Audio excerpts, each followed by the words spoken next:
can I help you?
The door is closed.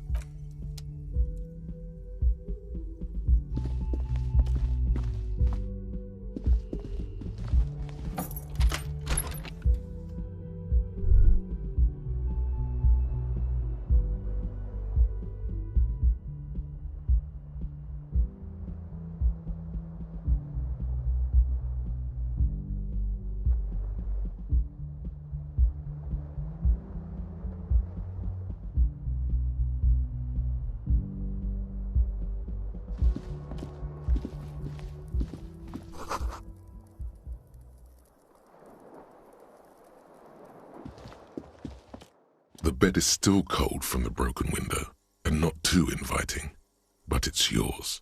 You've earned it.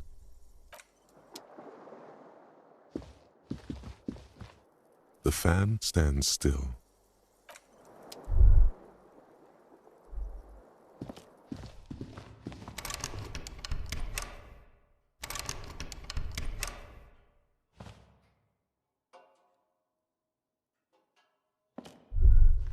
A mirror hangs on the bathroom wall. In it, your face, adorned with the expression.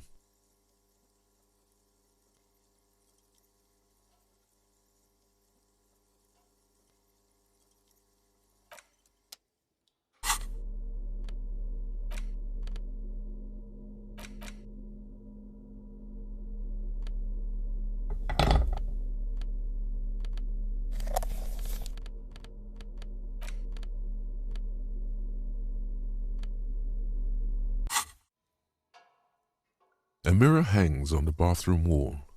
In it, your face, adorned with the expression.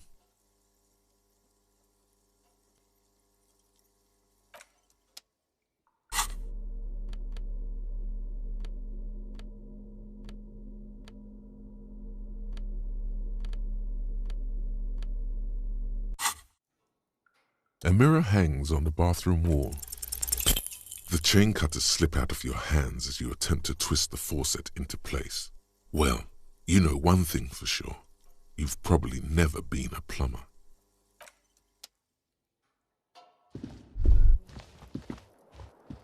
Kim also tries not to look at the pile of taped viscera on the carpet, or the weird suitcase on the hat rack, or the potted plant dying in the corner. But it's all just too morbid to ignore. The man is finding it hard not to trip on the tape and not to send any of the bottles rolling across the floor. Where unidentifiable sludge makes it hard for him to breathe. Smells of vomit in here. No problem, officer.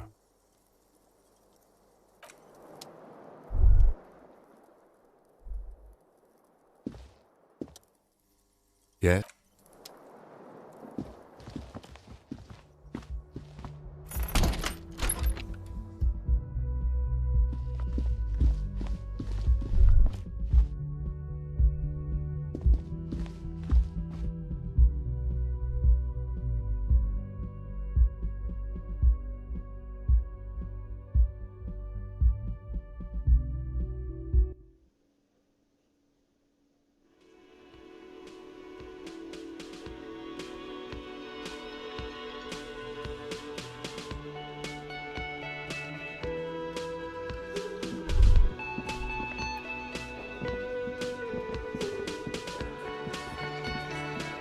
I've got nothing to say to you. Why are you wasting your time?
This orange machine is dead still. It has a hand-cranked ice cream churner and an electric freezer. The ice around it slowly melting.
There, working class drunk. You know what this means, right? Cracked it, all in a good day's work. What do you mean, what did I crack? Look at how working class that drunk is.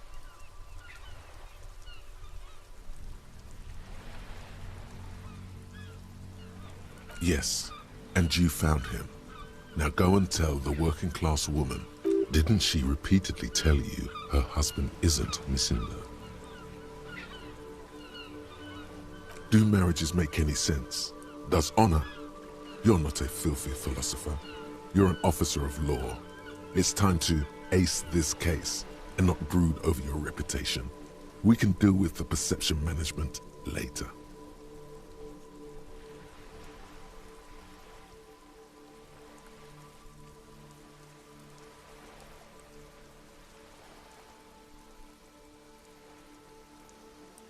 Not honorable recruit, not...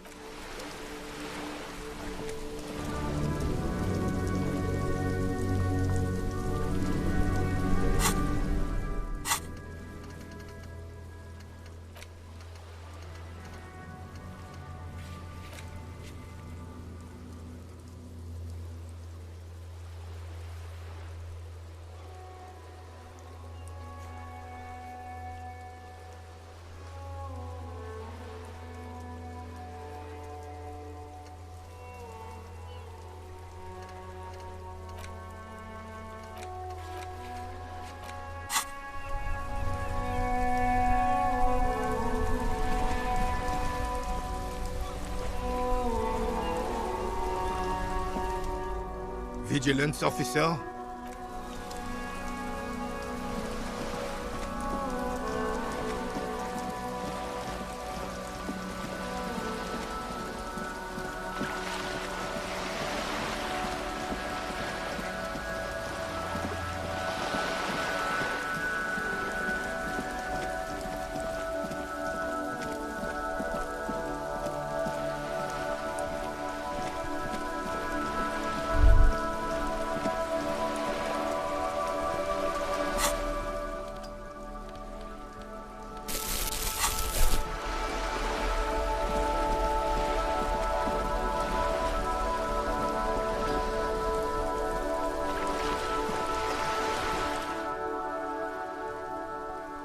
you're back. Good. What can I help you with? Not an umbrella, I hope. I don't need one myself, you see. Sadly, I need this one myself. It's hydrophobic, repels water, almost magically.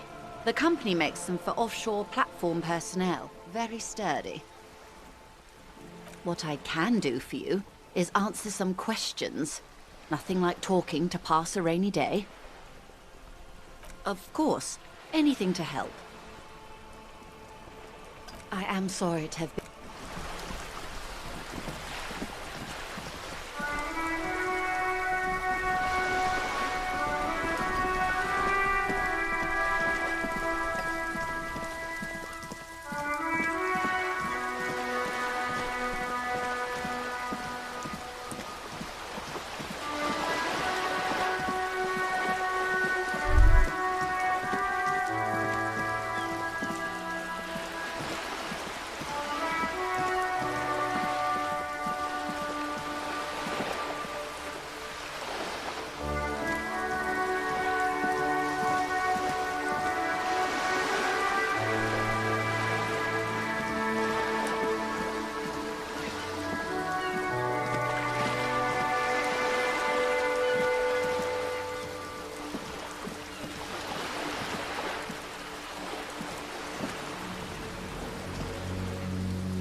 Yes?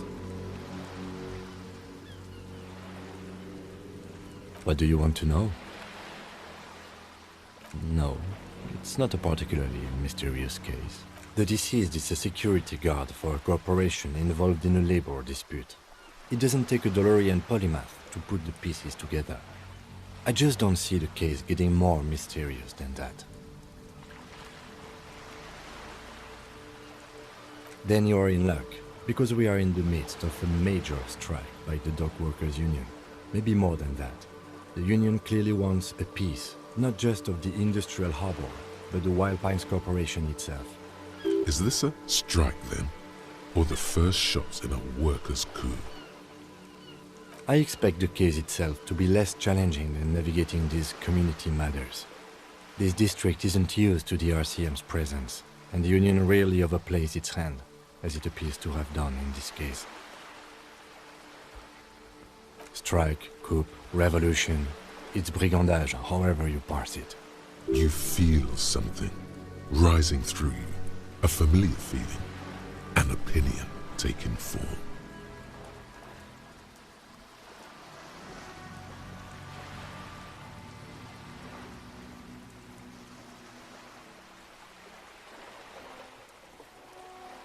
Politics is habit-forming and hazardous. It is also irrelevant to police work. You're right to doubt the impulse. It might be detrimental to our task here. From an imaginary fan.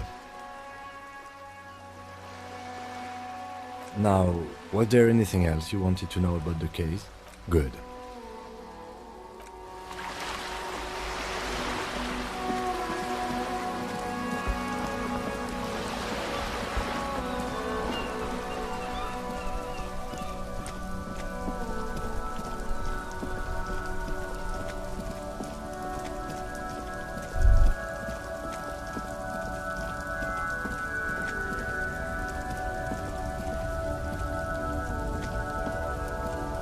Looking for something, Hunt?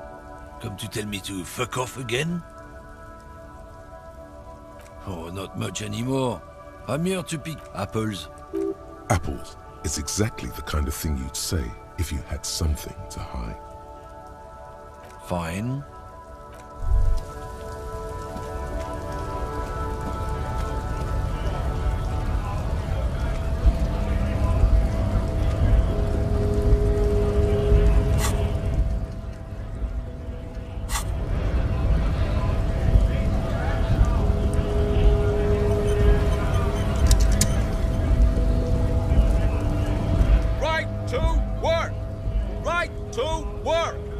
Hell, just an honest scab. I won't have talk like that around here. You understand? It just has to be said, that was not a convincing line.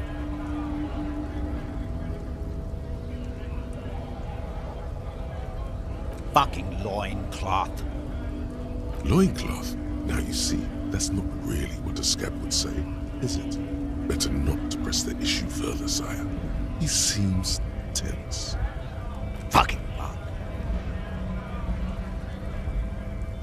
I'm going to interpret that as a yes. There's a tribunal, and it won't be long until it's ready.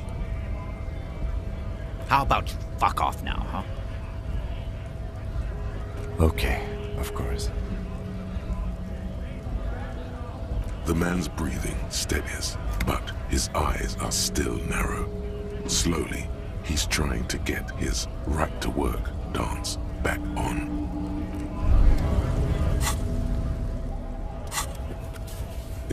It takes about half an hour to piece one together, using the system you've devised. Which one do you want? This one is relatively easy to reconstruct. Overnight on 1202, a graffito, nay, a mural, appears on an 8-story tenement overlooking central Jamrock. The building is a sparsely inhabited ghost tower, part of a failed real estate development called Cause of Failure, Rent Too High. The mural is enormous. 2 silhouettes, a man and a woman, are kissing. The text cut into their form reads, "True love is possible only in the next world. For new people, it is too late for us. Wreak havoc on the middle class. People call it that thing and that fucking thing. It's visible for miles. In 2 days, the station's complaints desk gets clogged with requests to remove the bummer. You and your partner are assigned to the case. The graffito crew is easy to track down. Only the bell lecturers have the literage of industrial paint to cover the surface. One of the graffito artists is rumored to be rich. They take responsibility for the execution, but not the design. The ideologue of the next world mural, as the crew calls it, remains an unknown. The case files do not show you finding the author of the design. The crew agrees to clean up after themselves. However, your partner, JV, is against the removal, citing public support for conservation. This leads to a debate in Precinct 41, which then spreads to the streets of Jamrock, ending in a rare plebiscite organized by you and the rest of Row 3.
The 9,000 people subjected to the mural's message, all of Lakeside, Central Jamrock, and Villalobos, plus half of the eminent domain, participate in the vote. Although the case begins with what appears to be a lot of rambling on the streets as to how juvenile and stupid the mural is, given a choice between 2 options. A staggering 78% of voters choose to keep it. Turns out the opposition were a loud minority. And that love truly is possible in the next world for new people, and it is too late for us.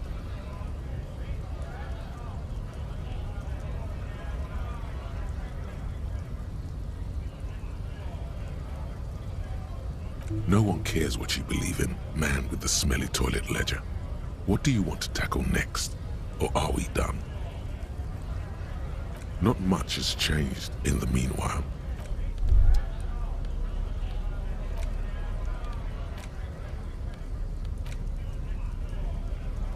The note is written with a blue pencil on a piece of lined office paper.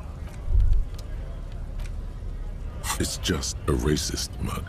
What's there to read here? Not much, but it will not happen. The mug talk is exhausted.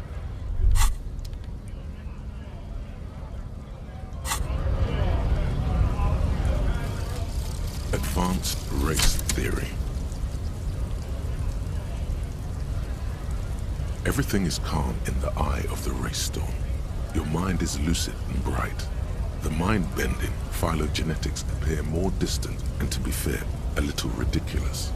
The great race mystery has cleared up. All that's left to do is verbalize your thoughts. Go and talk to Measurehead about your newly found insights.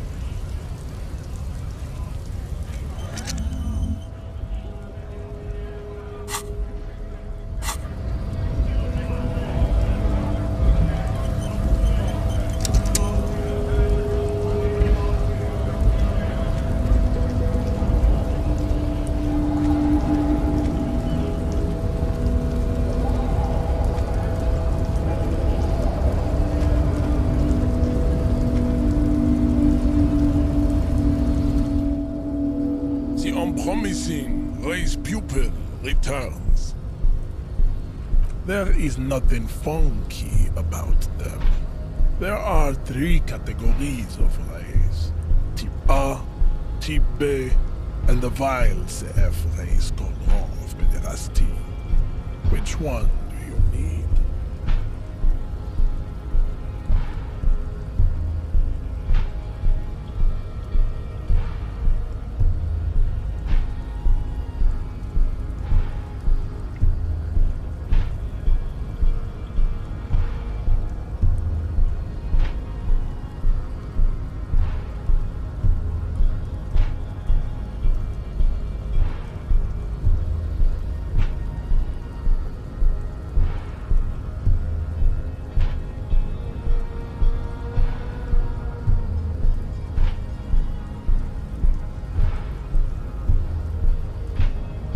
I cannot possibly imagine what else we have to discuss, Tibere Vasholian. Your love for disco music and venereal disease? And...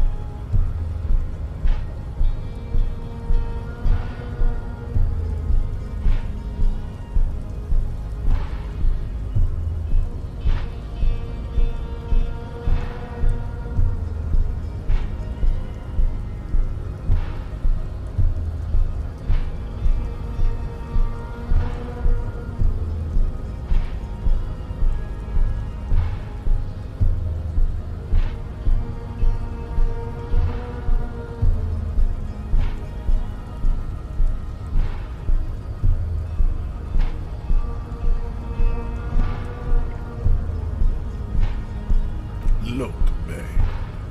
The minion of law is also a racist, but his racism is basic and rote.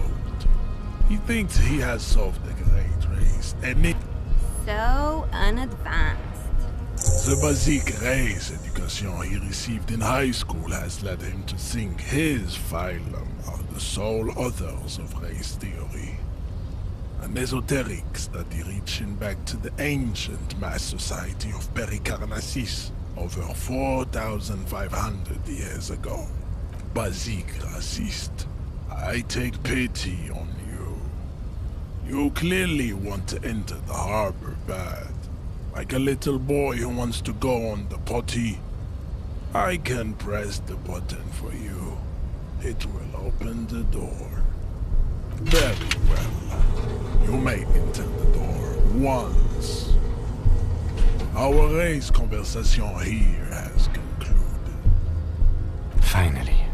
Let's go.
On second glance, someone has forgotten to properly close one of the drawers. It's unfortunate for the Union to just leave their paperwork lying around like this. The drawer opens smoothly. Inside is a well-organized selection of brown folders. Hundreds of documents containing logistical data. Two kinds of transactions stand out. Materials coming into Revachol from the outside world, from Muindi, Grad, and even Ilmara. And the same materials being handed over to companies inside Revachol, Kuron, Coal City, La Delta, and Jamrock are listed among the many districts where the imports are being sold.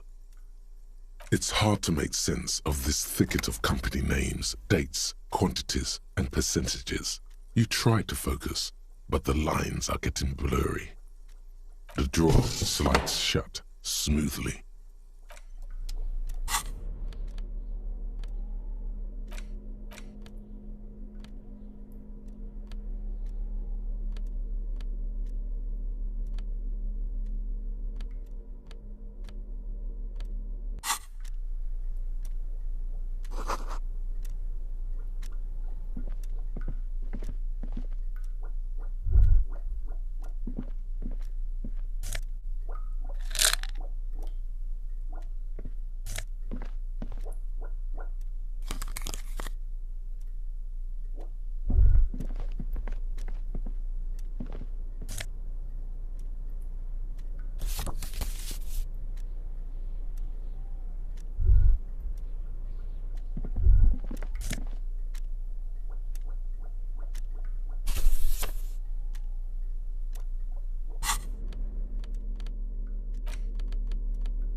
The front of this quarterly journal features a large satirical portrait of the late King Friesel. From the sides of his head, a pair of white antlers spread to the corners of the cover. Because Friesel was incompetent, foolish, and cruel. In short, the embodiment of everything the communards wished to overthrow. It's satire, you see. To your disappointment, there aren't any full-color pictures to direct your attention. Just column after column of closely set text, interrupted occasionally by little doodles in black and white. After rifling the pages with your thumb several times, you return to the table of contents. The magazine is divided into several sections: international developments, Kunst und Kultur, and local concerns. Just inside the cover, there's also an editor's note. Comrade, as you know, this journal takes its name from Mazov's immortal expression, du cristal à la fumée. This was his way of describing the way the rigid, crystalline structures of capitalist ideology turn to smoke under communism. But, like the structures of capitalist ideology, we too are at risk of going à la fumée, unlike many publications which are content to spoon-feed their readers reassuring drivel. La Fumée is committed to telling the radical truth, even when that truth may drive away potential subscribers.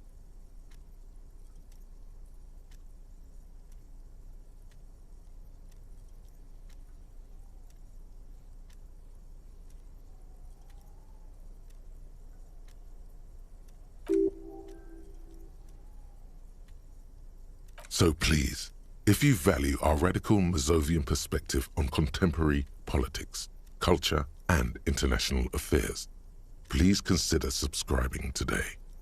Yours in struggle, the editors. What do you expect? It was laying around the office of the Debarders Union. They're probably bankrolling the thing. You flip back to the front of the magazine. The table of contents unfolds before you. It takes a moment, but gradually it dawns on you that Kunst und Kultur must mean arts and culture.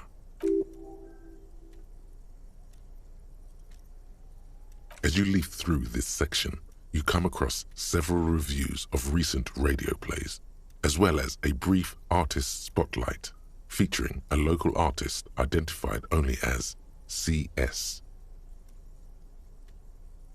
The main feature, though, is a long essay titled Tip-Top Tournée, a critical Mazovian perspective.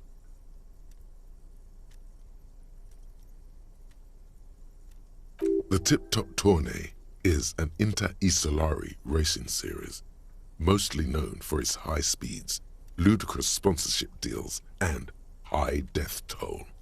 In Revachol, it's held quadrennially on the prestigious Zero Carousel racing circuit.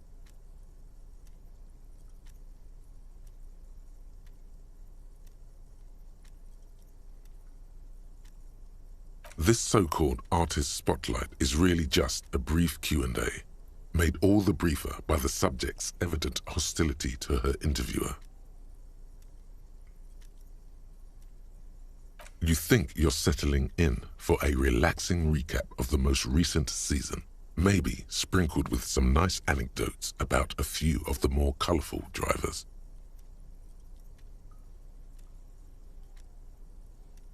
Instead, you find yourself skimming a 10,000-word feature about all the politically problematic aspects of Tip-Top Tournée. Where to even start? For one, there's the crass commercialism of its sponsorships, and then there's the practically criminal emphasis on deadly motor crashes.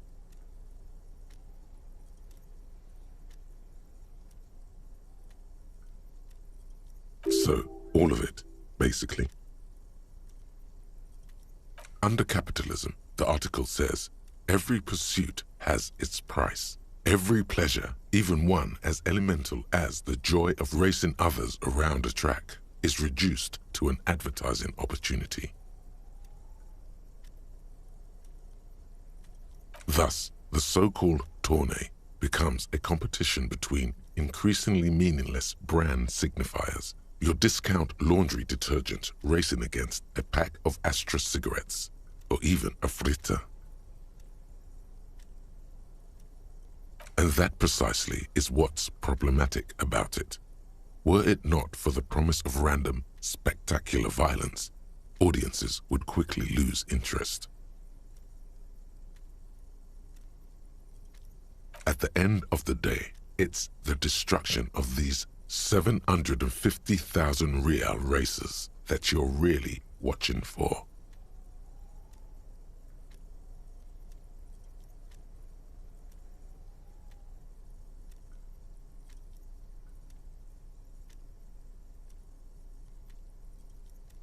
Sure, you think that, but subconsciously, it's the visions of brand names being engulfed in flames that you crave.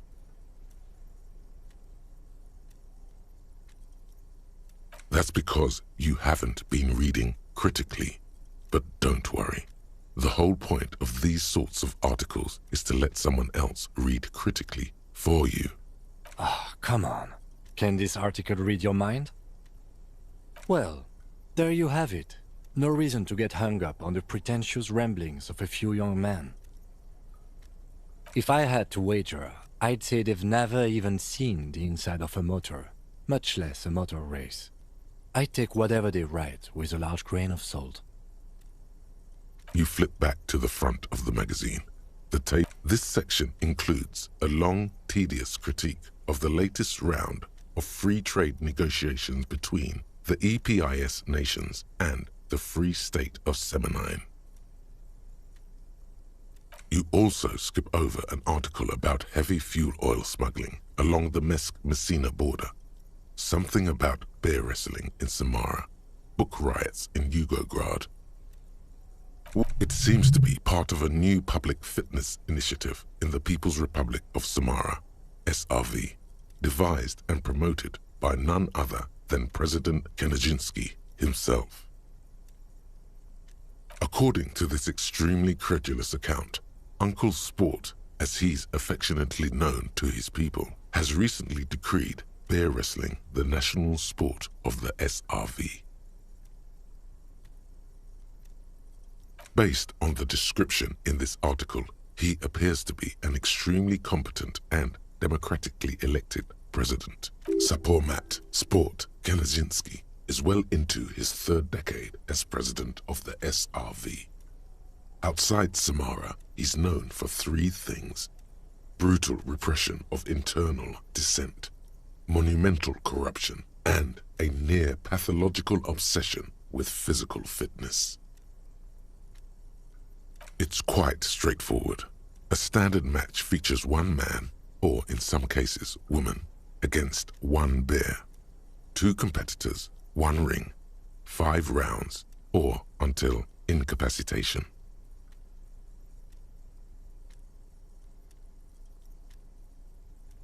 According to the SRV's Ministry of Information, the program has been a tremendous success. Public support stands at 87%, and youth obesity and alcoholism rates are down 12% and 7% respectively.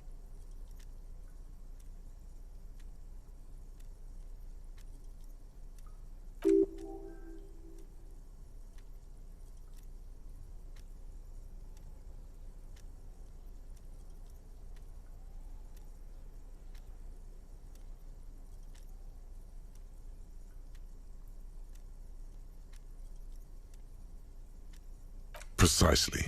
For too long, drink has been a scourge to the working class, and President Kelezinski is deeply committed to supplying the people with more wholesome entertainments.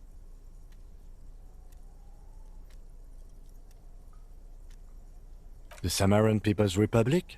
No, I should expect not. Why do you ask? They're quite the spectacle, as I understand. I've heard they make the people in the front rows wear plastic sheets. On account of the blood, you see. You flip back to the front of the magazine. The table of contents unfolds before you. Unsurprisingly, much of this section is taken up with articles declaring unqualified support for the dock workers' strike. You skim the headlines. Paint the harbor red and white. Martinez tames the wild pines. A city in revolt. First we take Martinez, then we take La Delta. Finally, there's a brief article by the writer, G. Martin, accusing the owner of the Cape Side apartments of illegally attempting to evict certain communist tenants simply for not having paid their rent. Ah, this must be Gaston's handiwork.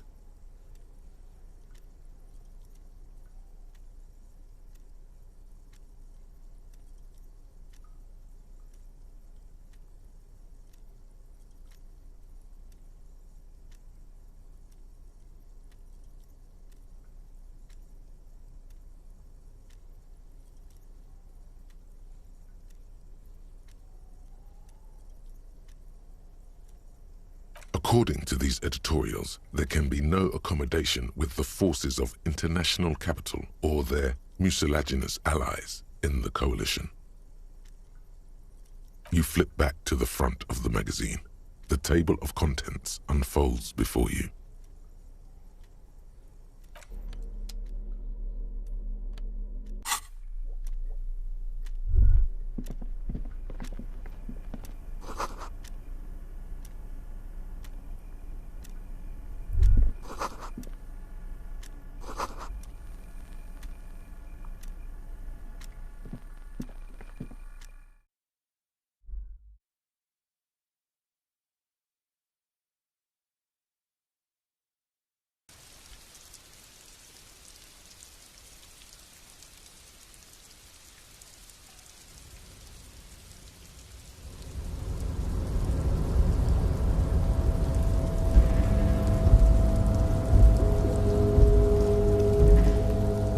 Appalling cloak is still hanging on the railing. The white rectangle of the Revachol Citizens Militia is clearly visible on its back. As your fingers touch the tarpaulin, it almost feels like the cloak wants to deliver a message of comfort through your fingertips.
This is the night watchman's booth.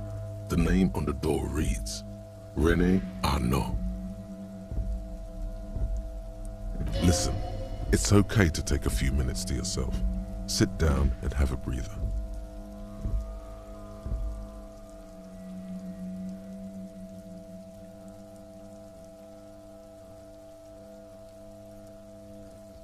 If you must.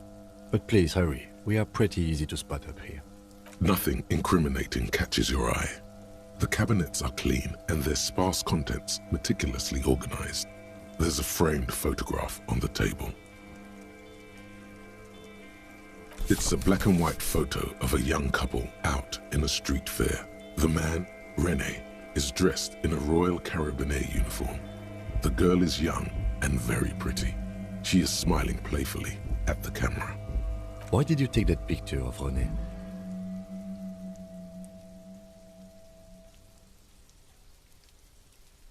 You're really interested in that old soldier. Not sure I understand your fascination, but sure, as long as it doesn't take up a whole lot of time. The chair is not as austere as the rest of the booth. A thin grey pillow is attached to the seat, secured to the stiles by black ribbons.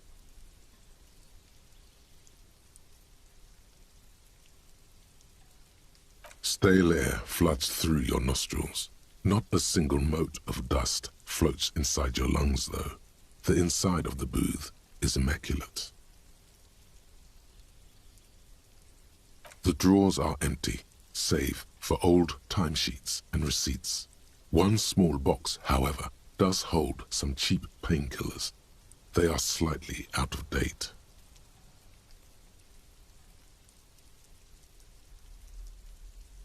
Oh boy, where to start?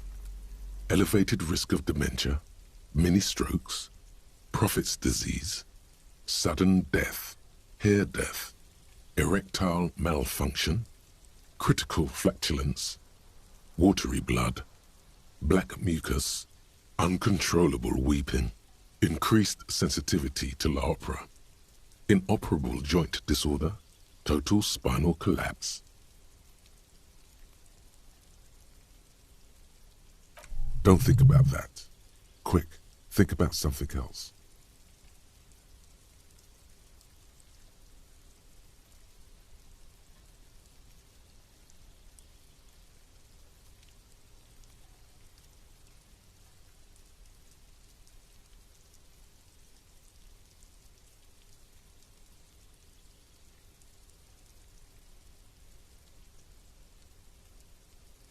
Maybe this was a bad idea.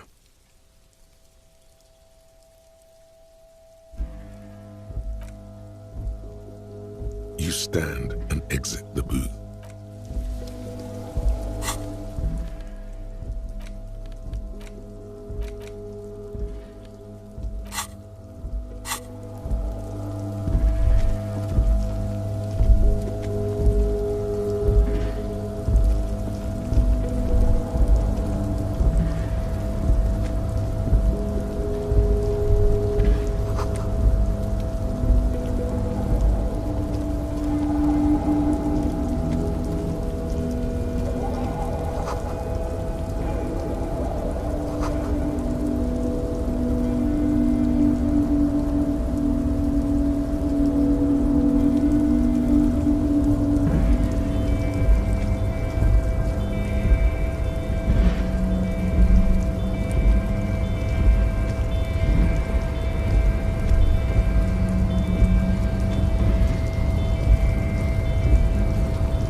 Control panel with several knobs.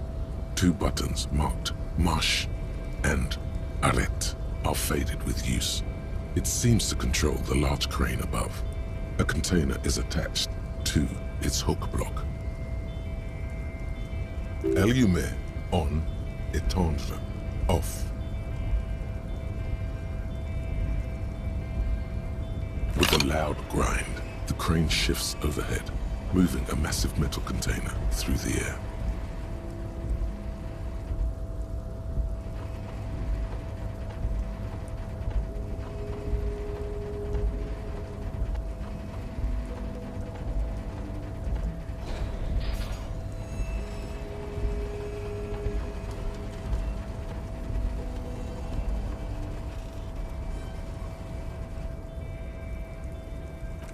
With a surprisingly quiet thunk, the crane places the container down.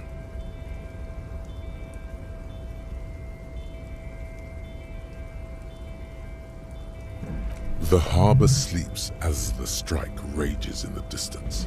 The crane can rest again, now that its purpose has been fulfilled. Moving this container, of course. For this purpose it was built. For this purpose it has acted, and now it will rest. I can't see how that was worth the ruckus, except for seeing the crane in action, which I admit was satisfying. The crane does not return to its original position. It doesn't.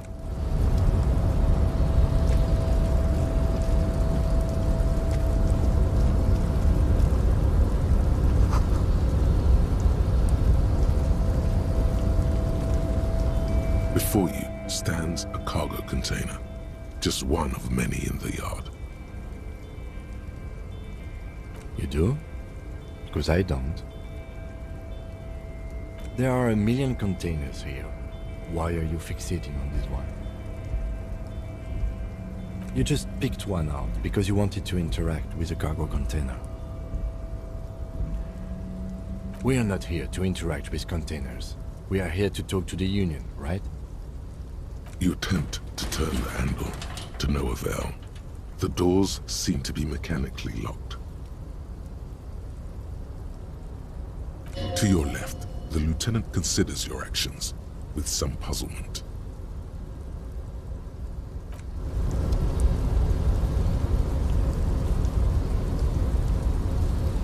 You're back before no reply.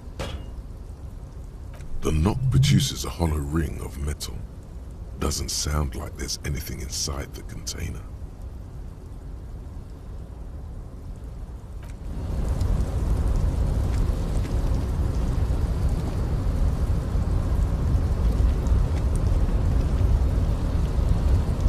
A rusting control panel with no screech of metal when you push the button this time. Oh.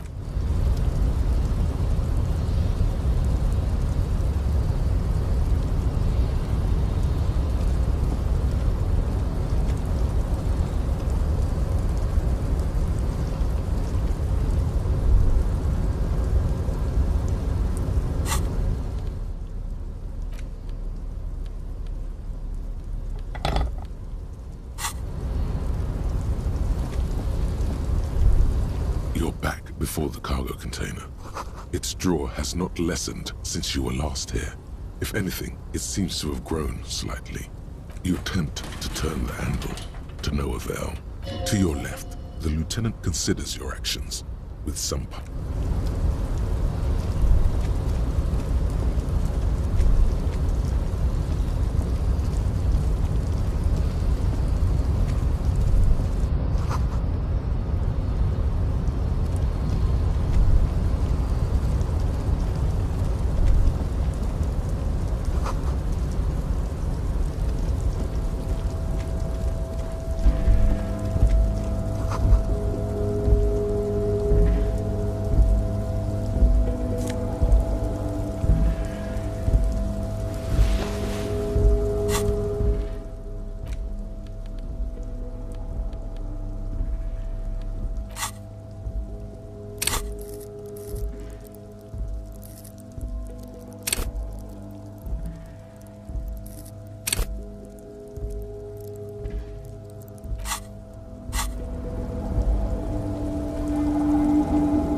lyrics to this container song are being made up as he goes along. The accent is so thick, it's impossible not to notice he's Ubi, from the vanishing peninsula of Ubisund on Muindi.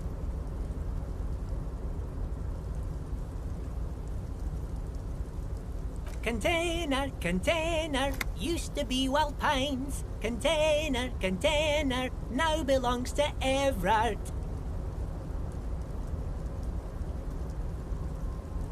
Everard, Everard, Everard, he looks after everyone. Huh? Well, hey there. How can I help you, mister? I see you are not a union man, mister. Did you get lost? You're not one of them scabs, are you? I mean, I don't personally mind. Folks is just folks, you know, and folks gotta eat.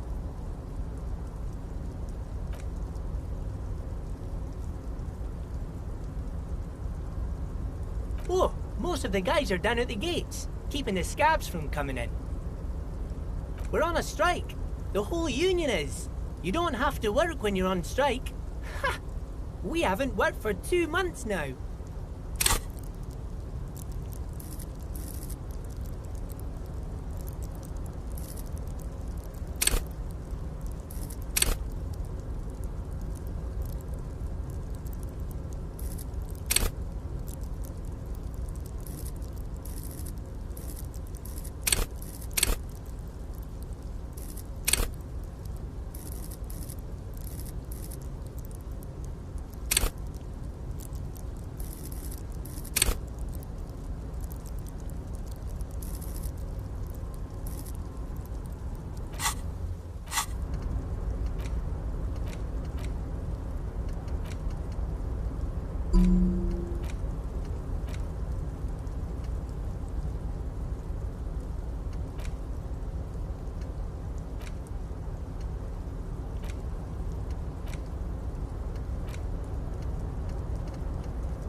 So no one is working? Not everyone is down there, of course. Mr. Everard is in his office, where he always is. And Jean-Luc is guarding the gate. But Titus and his boys got into some drunken trouble and Everard sent them on a nice vacation. For a week or so. Oh, I'm not really supposed to talk about that. That's union business. Him and his boys stirred up something in town. Probably drank too much and got into a fight or something. I heard Mr. Everett telling them to take some time off. No, I don't think they killed anyone. Let's better talk about something else. Titus and his boys do good work. I don't want to get them in trouble over a little drinking. He probably doesn't know anything anyway. Who in their right mind would tell him? Oh yes, born and raised in Irish, mister. Mum had to leave my dad after he got a bit violent. Took us here to the new world. I was about 10 then. Too old to lose my accent then.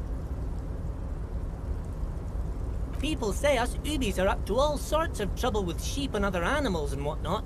I just want you to know there was never any of that where I come from. No sir, those are just nasty rumors.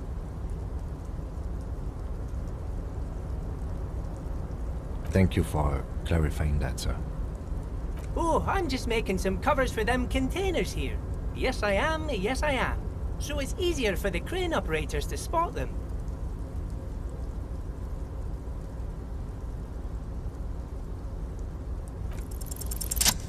The containers in the yard are green in Wild Pine's livery, and the mountains rising behind Leo is all red in Union colors. It's like some red infection was spreading outwards from the container yard's core. There appear to be cisterns underneath the Union container covers.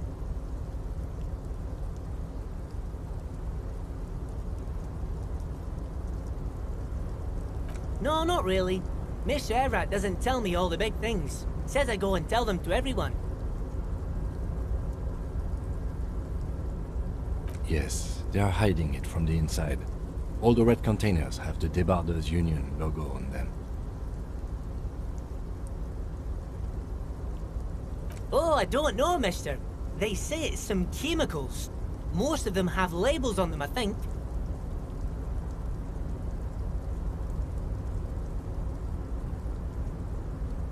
Oh, no trouble at all, mister. No trouble at all.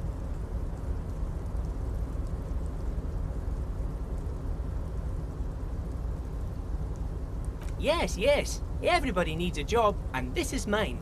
I'm Leonard, by the way. Leonard Bellick. But everyone calls me Leo. I'm like Mr. Everett's right-hand man when Mr. Edgar is out of town, and Mr. Edgar's right-hand man when Mr. Everett is away.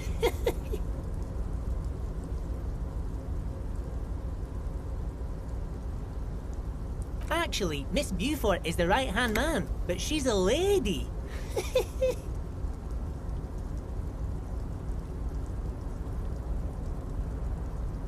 Who is this, Miss Beaufort?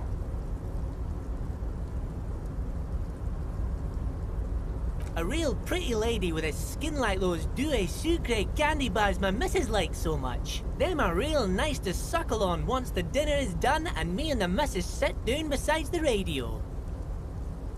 But I can't listen to the radio all the time. There's so much to do around here and I'm always busy keeping things running here. Yes I am, yes I am.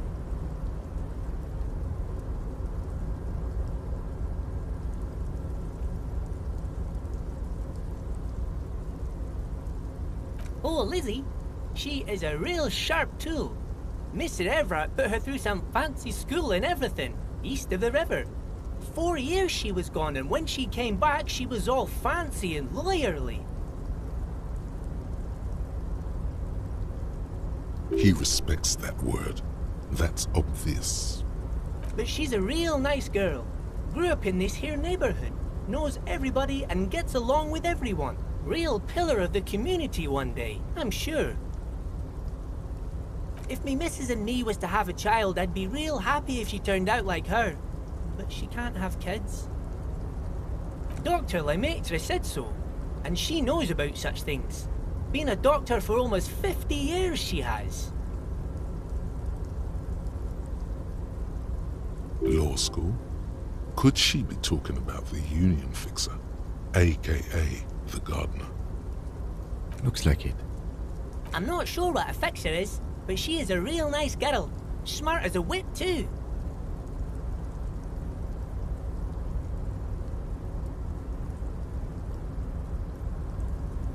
Telling the gardener you know her name might throw her off.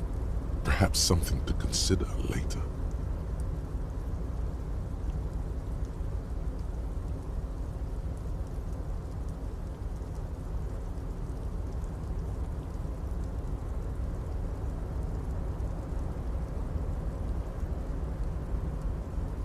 Oh, that one. That should be empty as far as I know.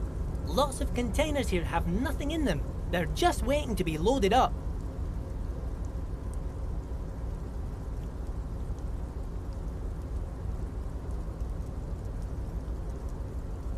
Told you.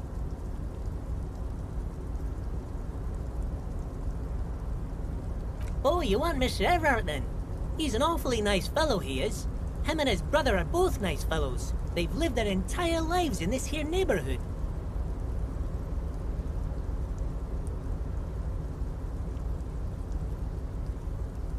Guys like Mr. Everett and Mr. Edgar, his brother, are real good guys. Made Martinez what it is today. Mr. Everett and Mr. Edgar and I went to the same school we did when we were boys.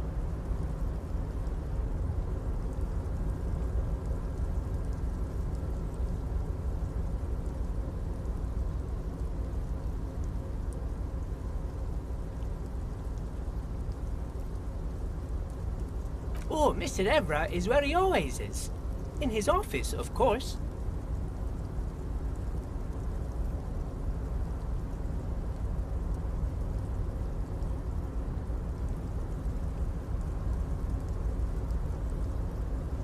Bye-bye now.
Before you is a walrus of a man, seated behind a large desk. He looks up from his work, not the least bit surprised to see you.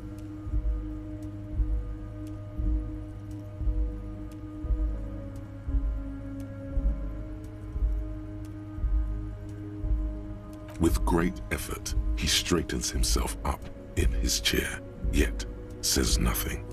He simply stares at you.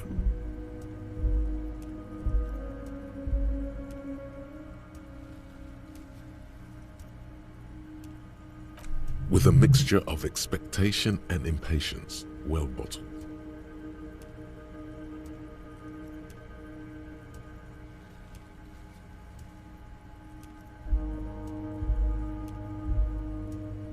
Welcome, Mr. Dubois, Mr. Kitsuragi. It's good of you two to stop by. Please, have a seat. I'm Everett Clare, head of the Debarders Union here in Martinez. I'd offer you my hand, but unfortunately my health prevents me from getting up. You understand? He looks extremely comfortable. The tiny folding chair, on the other hand, looks like a torture device. You go ahead, detective. Whatever he has in store for you, it can't be good, he thinks. I'll do my best. Forget about that. What's with this Dubois stuff? You're getting some seriously bad vibes from that name. Please, Mr. Dubois, let us converse in a civilized manner, as equals. Take a seat. I insist. It's nothing. Yes, that's probably right. It's nothing. Forget about it. Filter it out. Excellent, Mr. Dubois. I can see that you're a reasonable man, and reasonable men Reasonable men can be of great use to one another.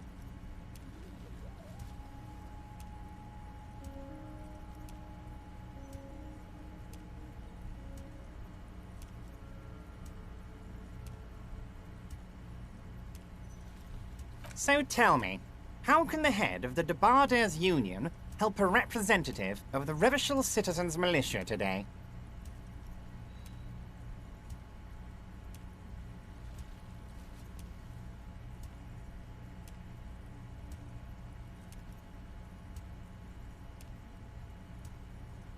The chair you're sitting on has got to be the most uncomfortable chair in the world. It's violating your backside.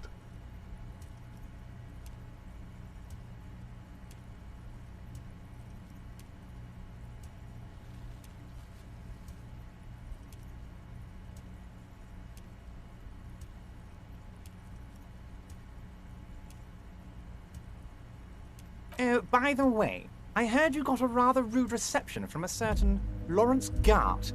Some people have no manners, it pains me to say.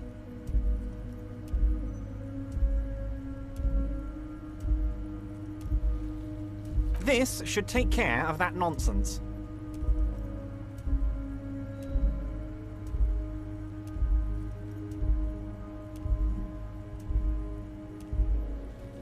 It should be sufficient to cover your expenses for a few days and patch over your differences with a cafeteria manager. Go ahead, take it.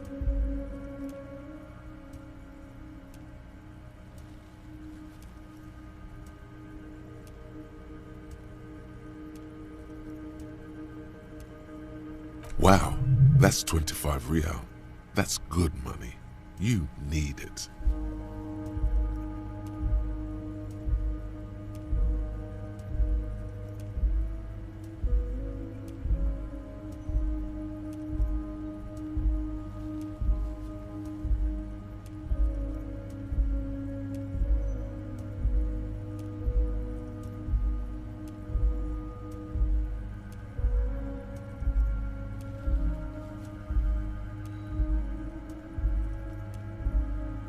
Yes, I know Lawrence. He's a real character. No union man in him. A real piece of work, that boy is.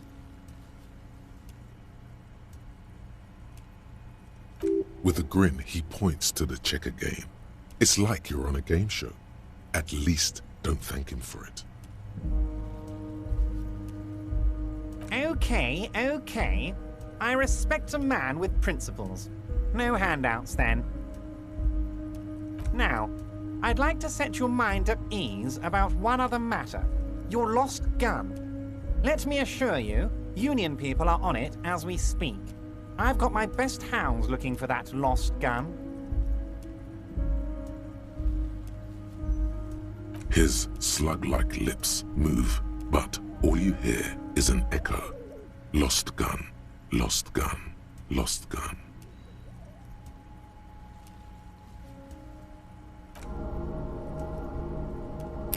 The world is swallowed by a black hole of fear. Only two words escape its gravitational pull. Lost and gun.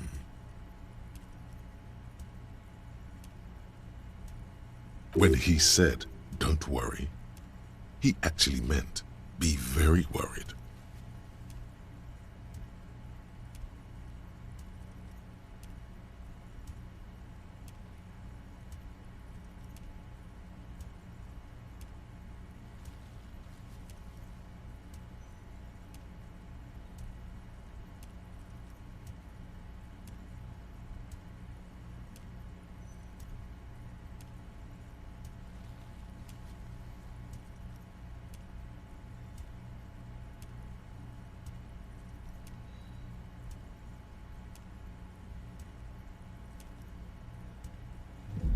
I know everything, Harry. Right now, I know that you're worried. Don't be worried. Everything's going to be all right. It's not like you left it loaded. You didn't lose a loaded gun. Local children aren't out there playing with it right now, pointing it into their own mouths. It's in a safe place. I just know it. I have a feeling everything's going to be all right.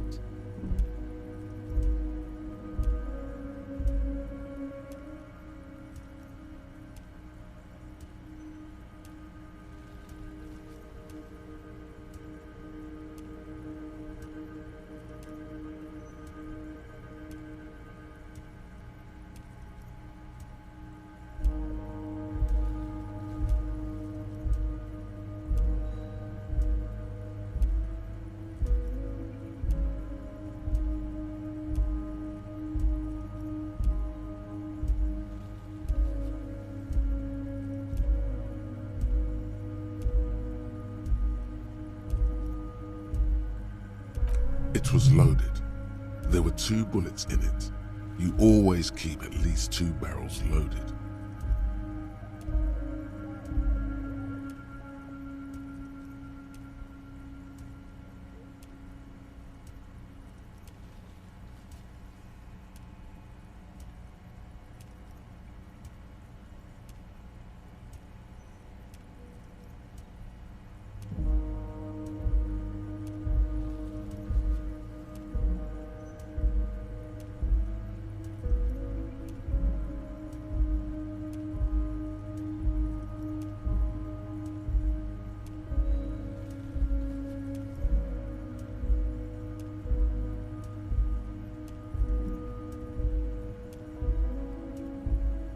Officer, we will deal with this later. We don't need Mr. Claire's help with this.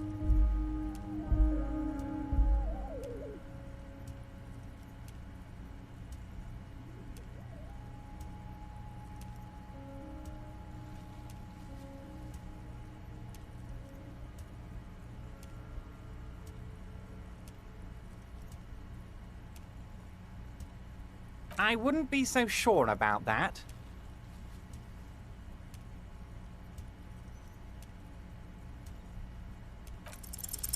God, you're sweating.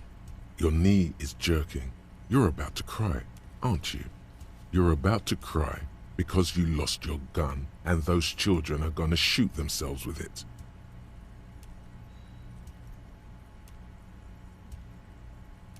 You want to cry? God, you're weak. Whatever you do, don't cry. You'll think you're disgusting. Mr. Dubois, you don't look so good.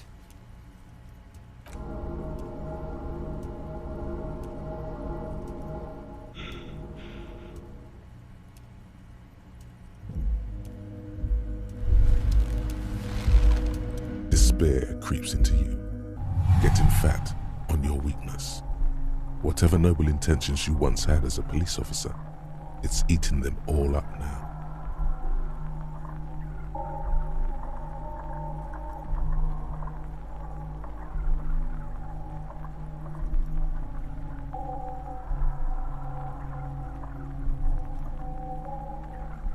You're still coming up with sentences. That's a step up from total annihilation, right?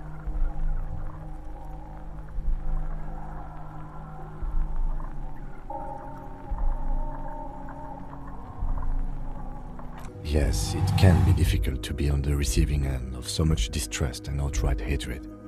Nothing you can say would make you feel any better now.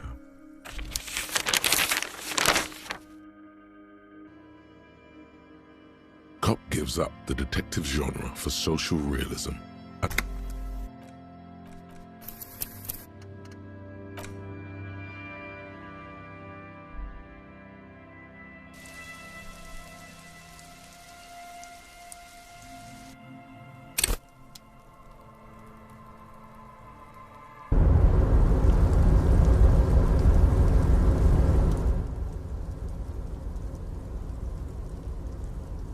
Sure, mister. Absolutely.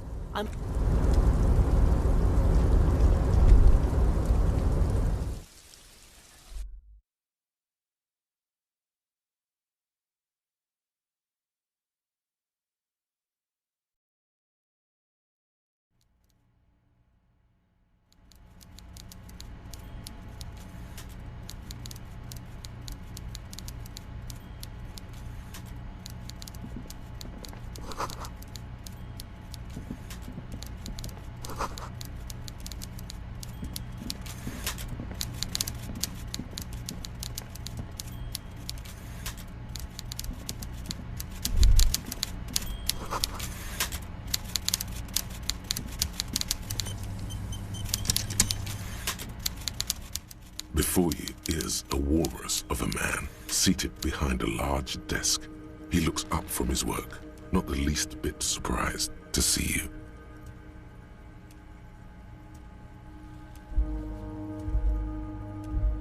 With great effort, he straightens himself up in his chair, yet says nothing. He simply stares at you. With a mixture of expectation and impatience, well bottled.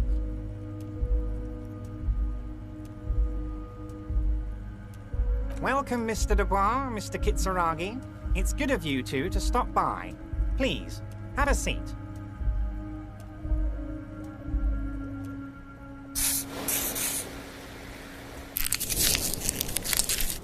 I'm Everard Clare, head of the Debarders Union here in Martinez. I'd offer you my hand, but unfortunately my health prevents me from getting up. You understand? He looks extremely comfortable. The tiny folding chair, on the other hand, looks like a torture device.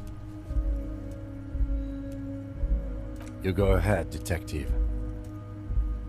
Whatever he has in store for you, it can't be good, he thinks. I'll do my best. Forget about that. What's with this Dubois stuff? You're getting some seriously bad vibes from that name. Please, Mr. Dubois, let us converse in a civilized manner, as equals. Take a seat. I insist. Very well, Mr. Dubois.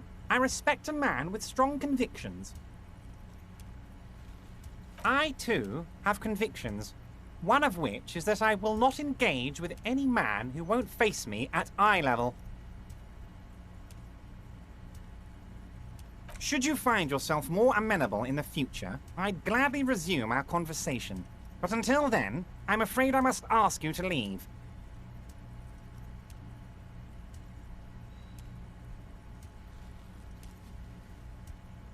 You're no Titan of Elysium, buddy. He's got you in a fork. Sit down or leave. Excellent, Mr. Dubois. I can see that you're a reasonable man, and reasonable men can be of great use to one another. So tell me, how can the head of the Debarders Union help a representative of the Revachol Citizens Militia today? The chair you're sitting on has got to be the most uncomfortable chair in the world. It's violating your backside. Oh, by the way, I heard you got a rather rude reception from a certain Lawrence Gart. This should take care of that nonsense. It should be sufficient to cover your expenses for a few... Wow, that's 25 real. Yes, I know, Lawrence. He's... With a grin, he points to the checker game. It's like you're on a game show. At least, don't thank him for it. Okay. I respect a man with principles. Now, I'd like to set your mind at ease about one other matter. Your lost gun. Let me assure you... His slug-like lips move. The world is swallowed by a black hole of fear. Only two when he said, don't worry. He actually meant, be very worried. Are you all right, Harry? You say you got this, but you seem a little anxious to me. Don't be. It's not like you left it loaded. You didn't lose a loaded gun. Local children aren't out there playing with it right now, pointing it into their own mouths. It was loaded.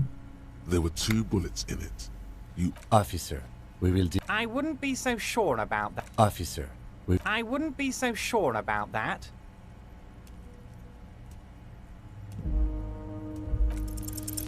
God, you're sweating. Your knee is jerking. You're about to cry. Oh. Mr. Dubois, you don't... What is this, Mr. Dubois? He keeps repeating. What is he trying to pull here?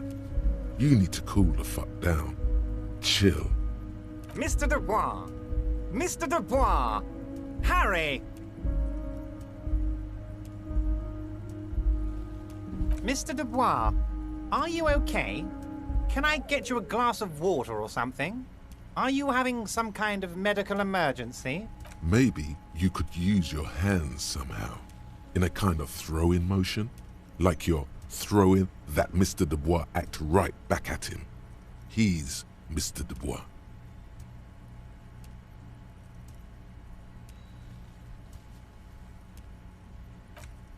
What an odd demonstration of... you got me, Harry. I don't even know what. As entertaining as it was, I'm afraid we're wasting our time. And I'm an extremely busy man, as I'm sure you are too.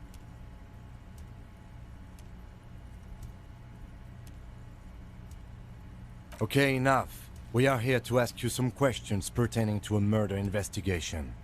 Quick, here's your window. Get yourself together and ask him questions. Police officer questions. It is about time to stop embarrassing yourself. Questions will help you regain some of your lost dignity.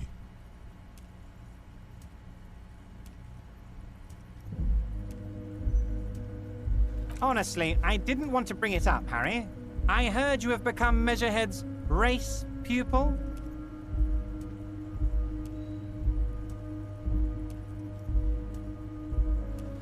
Of course, Harry, of course. You're not some kind of a fantastic racist now, and rest assured, no one's gonna hear about it. No one's gonna know what you did with race there, Harry. Your race bonanza is safe with me. Word of how racy it got will never leave Martinez.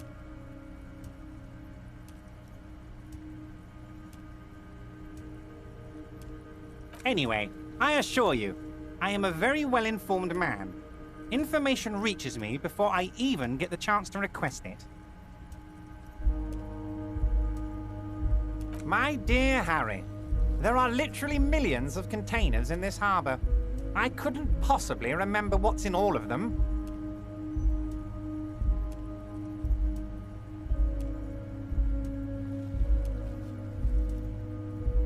Harry, you smooth-talking son of a bitch. Time is a precious resource, and I don't have enough of it to count containers with you. Smooth talking. Maybe that's the way to go about opening the container. You should at least try convincing it. Oh, that's very nice. I haven't gotten around to her yet. I'm very, very busy, you see. I hope you're getting along. One thing I want to make very clear, Harry, is that this is not some kind of union versus corporation situation. Everyone is just pals here.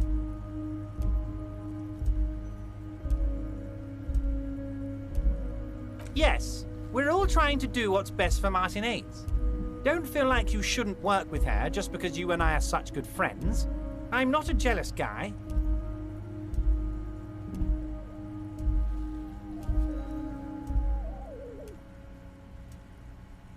Vanished? Harry, the woman left her casserole in the oven and couldn't make it here in time for the voting. Oh, did I leave my casserole on? Better go home and check. The election can wait. When she got back, the whole thing was over. Wait, there was no mention of a casserole from Joyce. Harry, Harry, Harry. Do not fixate on this little matter. Maybe it was a rabbit stew, or a hairdryer, or an iron. The point is, her heart wasn't in it. Mine was.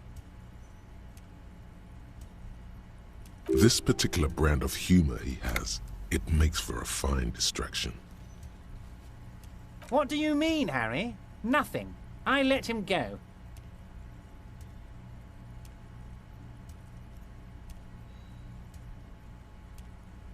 He's an old man, Harry. I wanted him to spend more time with his family.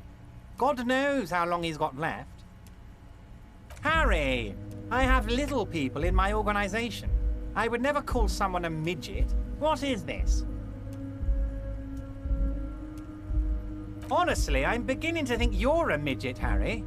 I'm only kidding, Harry. You're not a midget. No one is. We're pals. If she actually wants to see me, she will find a way. Any good negotiator would. And I just don't have anything to discuss with a bad negotiator. He doesn't want to see her. It's as simple as that. Of course, Harry. Let me just assure you one more time. It's perfectly okay to share anything we discuss here with this Joyce.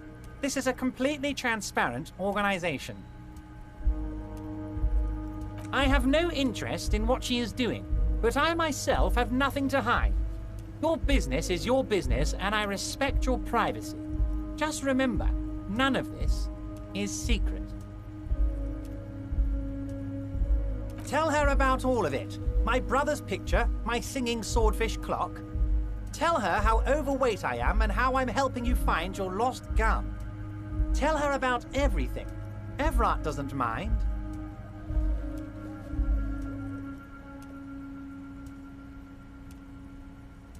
It is rather interesting to tell people things about each other, isn't it? It was nice telling him about her right now.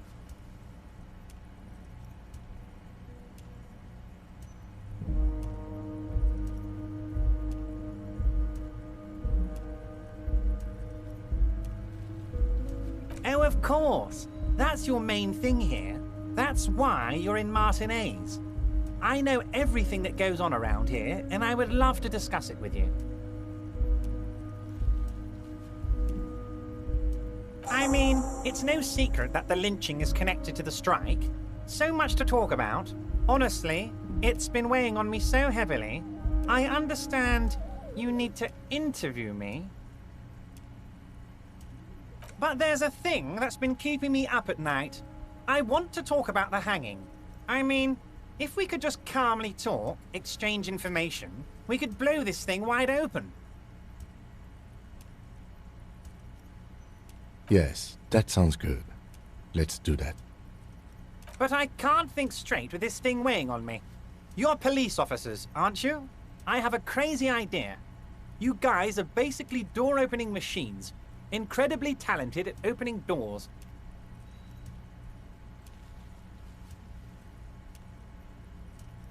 Oh, you're being too modest, my friend. But don't worry. This annoying thing I have is completely legal. I just need you to open a door. An excellent opportunity presents itself, sire. You could win the trust of the arch-liar, pretend to play into his hand. Then, should you wish, bend his efforts towards your own. Oh, no one's. It's just a weasel. A weasel lives there. Nothing for you to worry about.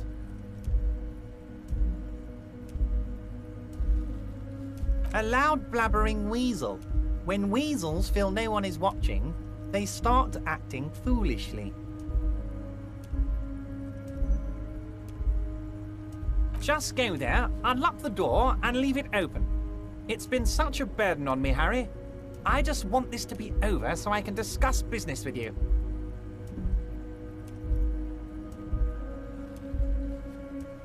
Harry, my dear friend, I am what people call a local bigwig. I know everything that goes on in Martinez. Harry, I'm a very busy man, and more importantly, I don't have that extraordinary physique you do. You look like you could run around all day. You want to send someone a message that the police are working for you. I repeat, I'm a very, very busy man, Mr. Kitsuragi, and therefore I must occasionally enlist outside help. So what will it be, Harry?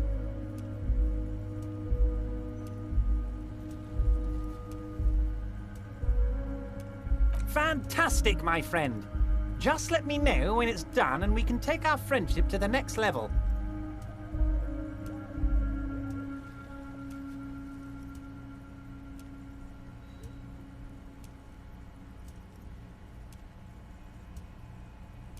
You can get the key from Manana. He's down by the gates. Manana's like a free agent in the Union. Special operations. Hardened socialist. A real free thinker too. He'll tell you precisely where the door is. One last thing, Harry. Just open the door. You don't need to go in or anything.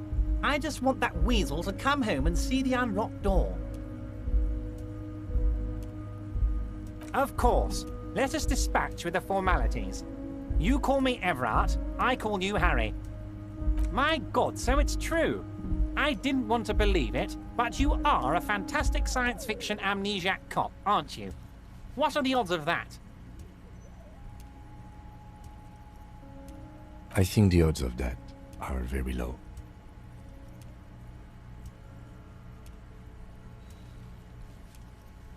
It might be a good idea to hide your confusion. I mean, see what his game is first.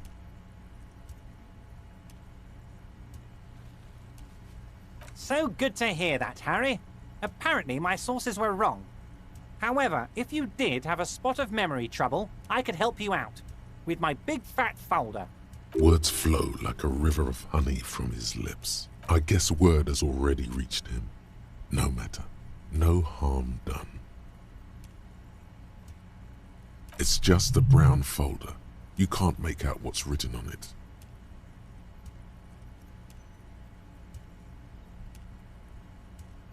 Are you trying to tell me you've gotten hold of some of our documents?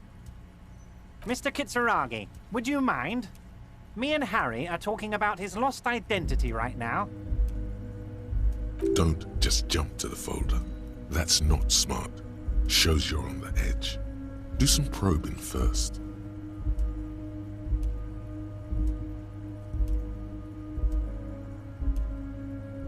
Ah, this? My friends in your organization gave it to me, Harry.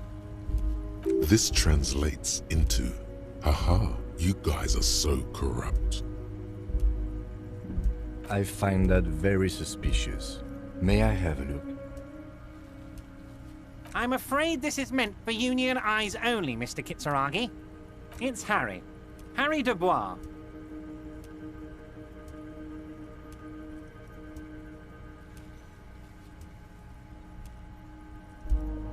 And I can work with you, Harry. Now, what else can I do for you? Family? Harry, you're not a family man. There's not one peep of family in here. Unless you think you're a family man. Do you strike yourself as a family man, Harry?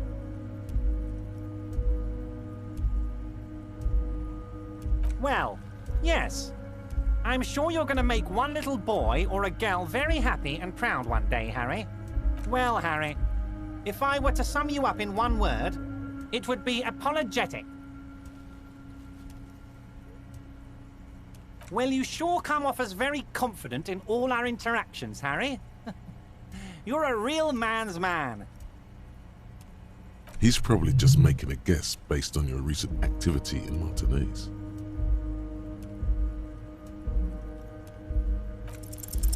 As you look at the folder, Everard covers it with his hand and pets it. He's hiding it from you because it's not a real RCM folder. It's just another one of those brown folders you saw in the file cabinet. Okay, Harry, you got me. This is from the Census Bureau, not the RCM. Those Census Bureau people are absolutely corrupt. You should do something about them. He got the name from the Census Bureau, and everything else from your actions here in Martinez. Yes, Mr. Kitsuragi, from the Census Bureau. Like I said, now I'm actually a very busy man. So is there anything else I can do for you, Harry? That means he doesn't really know anything about you. A pity. The mystery of you will have to remain a mystery for the time being. Yes, that's what I said. Try to keep up, okay? Let's move on.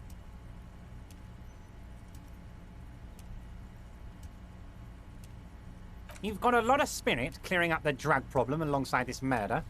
I'll talk to the mayor and see if I can get you the key to the city, Harry. Now, let's talk real business. Actually, Rivershell doesn't have a mayor. He refuses to discuss it further. It's probably just a small nuisance to him. Yes, your lost gun. My best men are on it. They're turning every stone, searching every playground, asking kids, grandmas, everyone. Your gun will be found, Harry. Let me assure you of that. It's just a matter of time and effort. The only way to find it seems to be working with him. He might even be holding your gun hostage.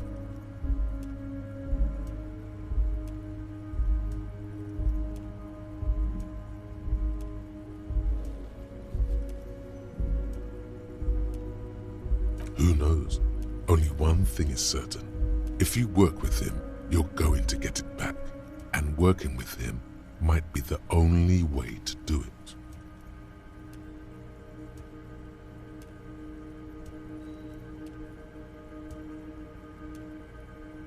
I don't care about my gun. I love it, Harry. Wish I could be like that, but I can't. I have a responsibility to this community. I can't have a loaded gun out in the streets. The officer is exaggerating. Of course we care about the missing firearm, and we are actively looking for it as well. Excellent, Mr. Kitsuragi. That's excellent news. Looks like we have a friendly gun-finding competition on our hands. Wait. You need this to get in and out through the gate. Here, you're one of us now. A real red and white Union man. Take care, Harry.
An imposing combination of a punch clock and a payphone is looking down at you from the wall.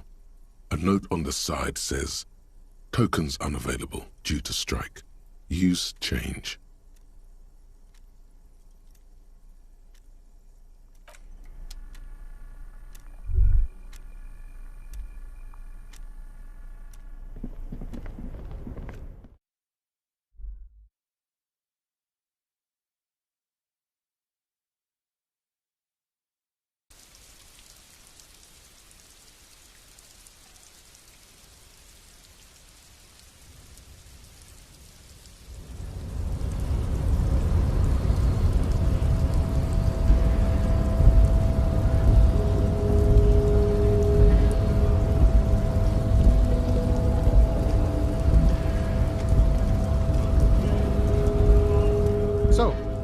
How'd you like our harbor?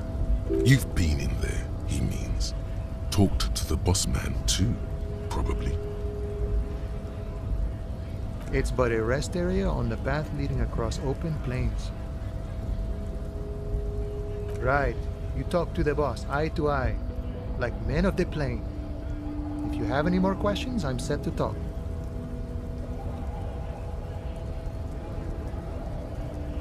The mercenary, eh?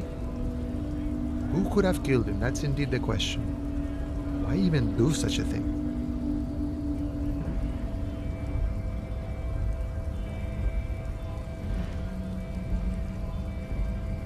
What a thought! Why would noble workers resort to such a thing? Unless they were pushed, of course.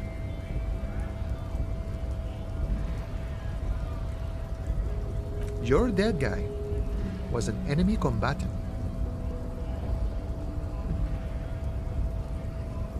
He was an agent of the opposition, attempting to undermine our honorable efforts. I ain't the murdering type, but that's just me. Large organizations like our union have all sorts of men, with all sorts of skills. He's not lying about not doing it himself.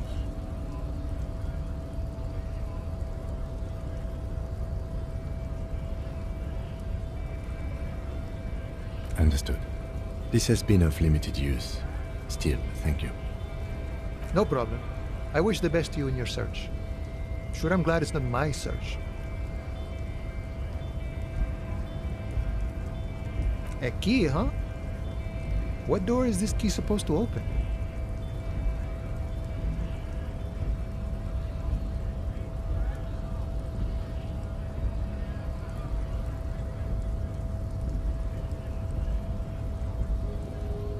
Of course, I got you.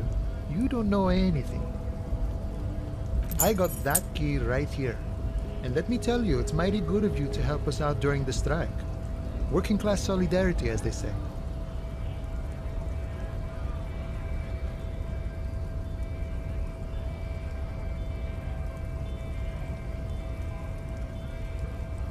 Polar weasel? Oh, I know what you mean. I'm pretty sure he's actually Occidental, though. So you're gonna be committing fratricide, my racist friend. What you're looking for is a basement door behind the greenhouse. That's behind the whirling in rags. That's all I know. Our organization is what you call compartmentalized. Means we keep out of each other's business.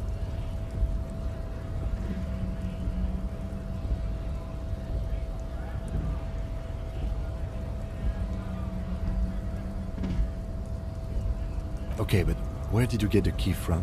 The janitor gave it to me. Nice fella. We talked about life and things that really, truly matter. None of this mess we're in. This jiving and juggling. What's it for? To feed our children, I guess.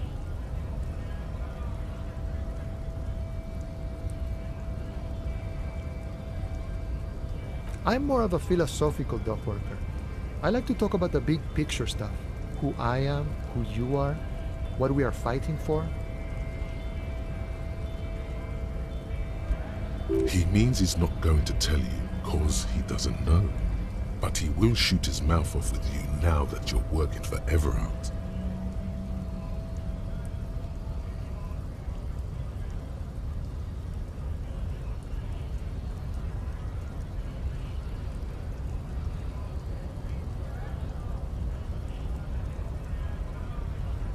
Los Ardis?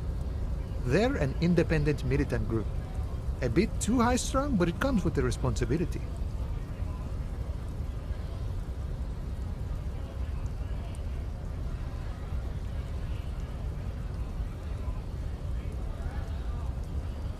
They're sort of like you. Preserve the rule of law and all that. Except it's Everard's law. But really, they're just like you.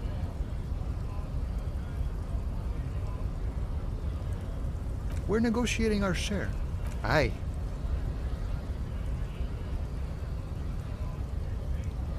This stuff, they already covered. It's not enough. Not enough to get ahead. More about keeping us in our place. All of it. However, right now we want all the harbor workers to be on the company's board, so they could take part in the decision-making process.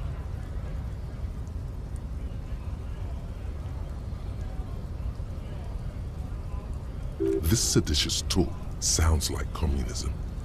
Just so we're on the same page, communism is basically wanting to kill the rich people or deporting them to a labor camp in southeast Grad. But don't say that out loud if you're a communist.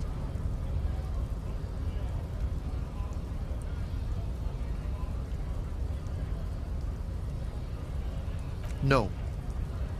I don't think I'm a communist. Seeing something of value and saying I want it all to myself is a much older and simpler notion. No science to it at all. Even a weak child can think it. The only things holding someone back are I can't and I shouldn't.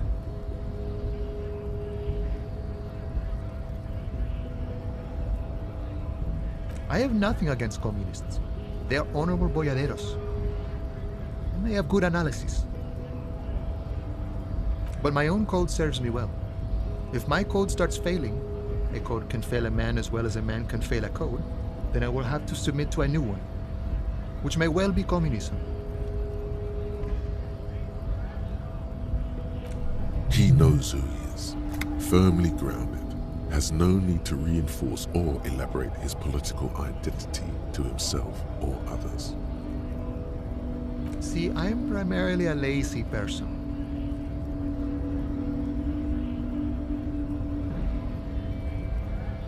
I think it's best you make up your own mind now that you've met him. In my eyes, he is a capable organizer and a decent businessman.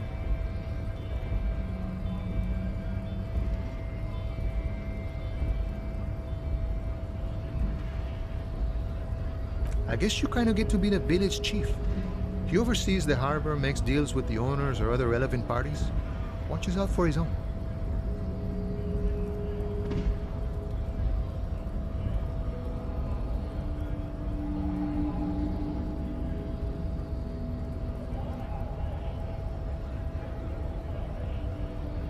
By that, you mean corruption?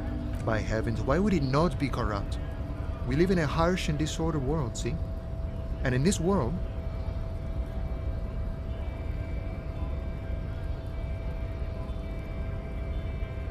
the old man is corrupt for our benefit, and we know it. Appreciate it even. He is, personally, not too lavish.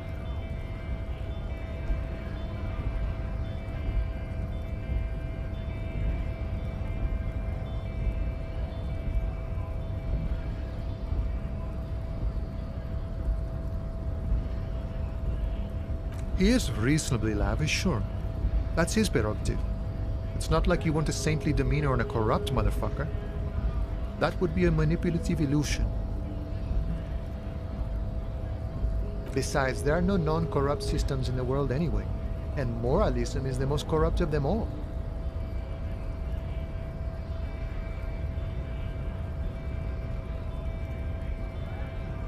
This man has political theory, and it has not failed him today. Sure, I've had the necessary free time. Fortunately, there's always time.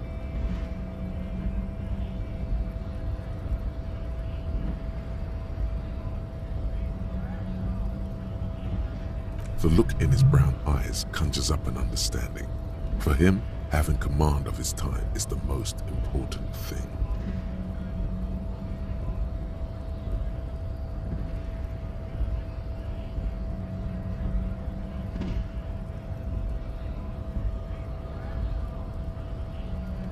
It all comes together now. The way he speaks about scabs, his general attitude. He's a follower of a 500-year-old Franco-Nigerian Boyadero code, itself an appropriation of Vespertine cool.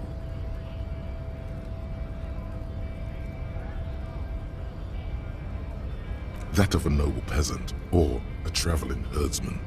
True to yourself, independent in your actions, loyal to your friends.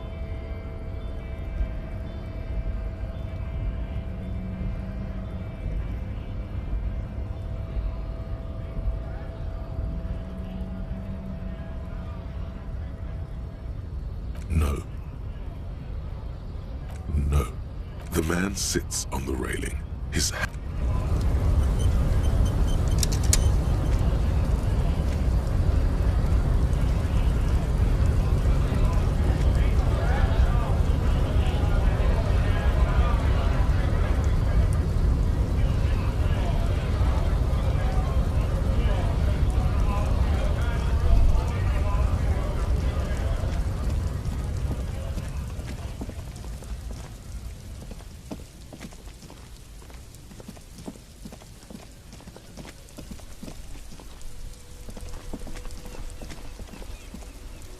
Inside, you see a set of steering levers, a radio microphone, a pull-out toolbox, and the soft glow of the fuel preheater gauge.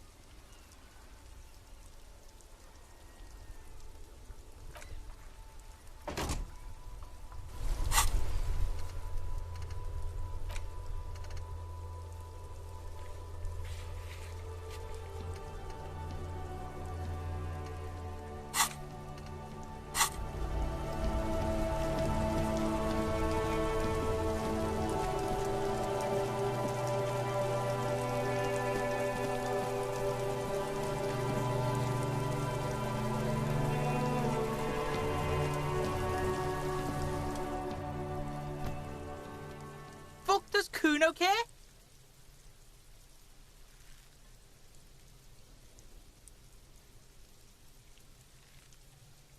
Yeah? The kingdom of Kuno? The fuck do you want with it? Yeah, Kuno doesn't know shit about that. That shit is beneath Kuno. Listen! Kuno doesn't care about this small-time shit. Just listen. Kuno saw what you did there, dumpster diving. Sad shit.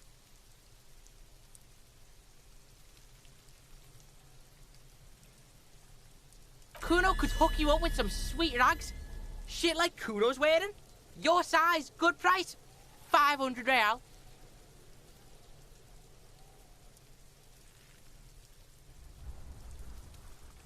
You'd have to be blind not to notice the giant white letters F-A-L-N running down his trouser leg.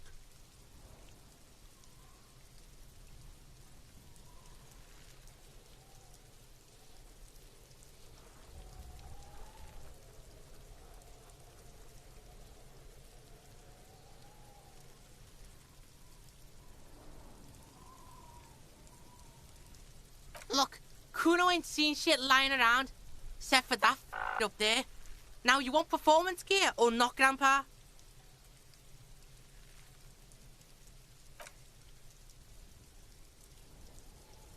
Pig, these are found modulars. Liquid fit, performance crotch, urban survival shit. Made in Mirova by scientists.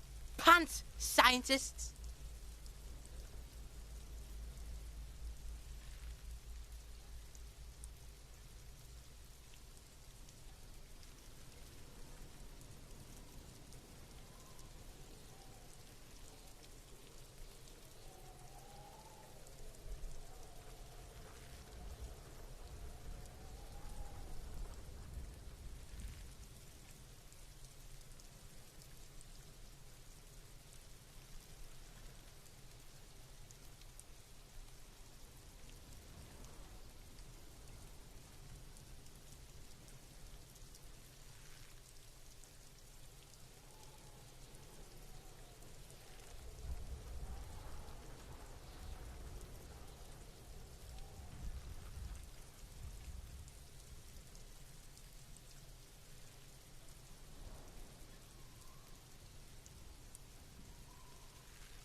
believe it? You need this shit.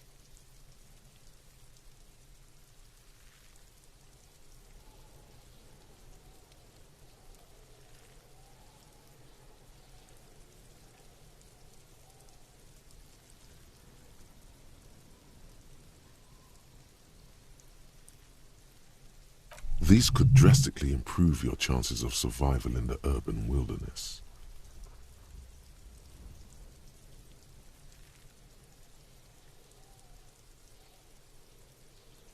Coach Physical Instrument endorses these pens. They are tartan ready. They will also make you into an idiot.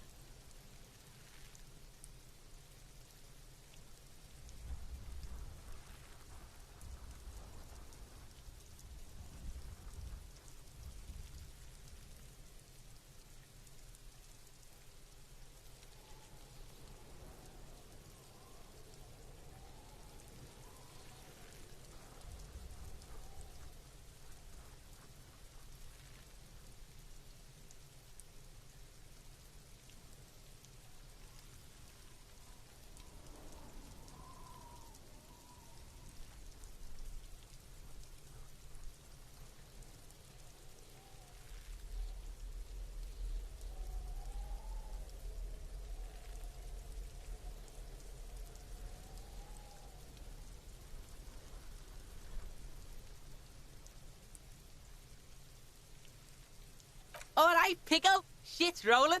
Don't do business with the pig, Kuno. He's gonna steal all your money, Kuno. As you can see, Kuno and C don't trust you. Can't do business without trust.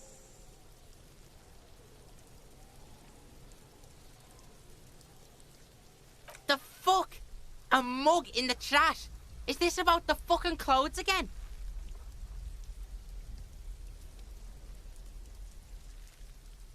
Yeah, Kuno sees where this is going. Kuno's got that fast brain. You saying you pigs are after the mug fucker? Cause he's the clothes fucker? I can't hear you, Kuno. Speak louder, Kuno. Shit, that's tense. Someone's going to the beat-down basement, huh? Mug guy gonna get tied to the radiator. Kuno doesn't know who put that shit in there.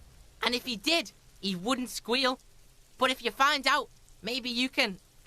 Tell the Kuno who it was. He's curious. He likes putting two and two together here. Stop turning into a pig, Kuno. They're trying to get you hooked on the snitching. Get away from my Kuno. Yeah, get your bacon shit away. Kuno doesn't like to be seen with the popo. Get your shit done and out of Kuno's face. Look at that fucking shit. Fuck does Kuno know? Kuno... The lieutenant takes a... It's a trap, Kuno! Yeah, whatever. Kuno doesn't give a shit.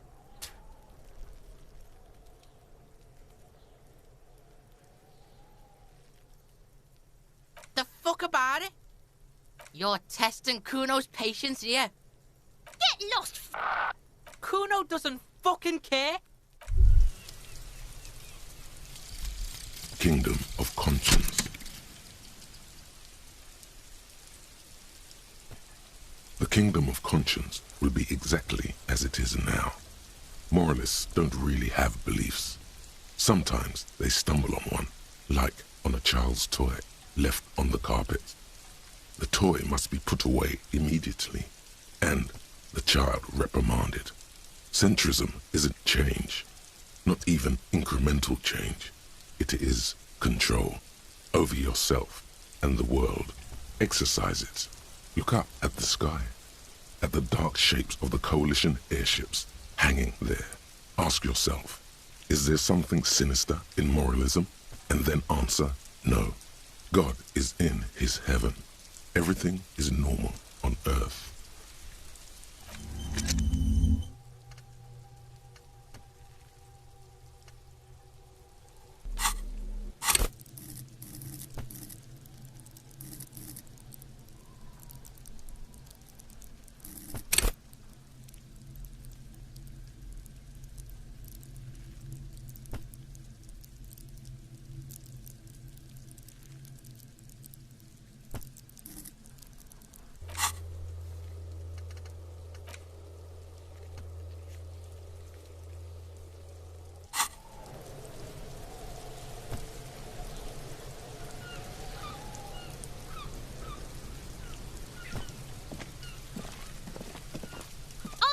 before I squeal, pig.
Whoa, what have we here?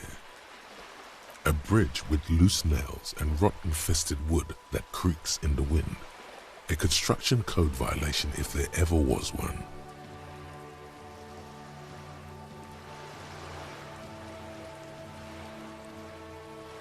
True, they never cleaned up the war damage. The rest of Revachol looks better, though. The bridge is fine enough. Locals use it all the time, after all. It's nothing to worry about. Shall we?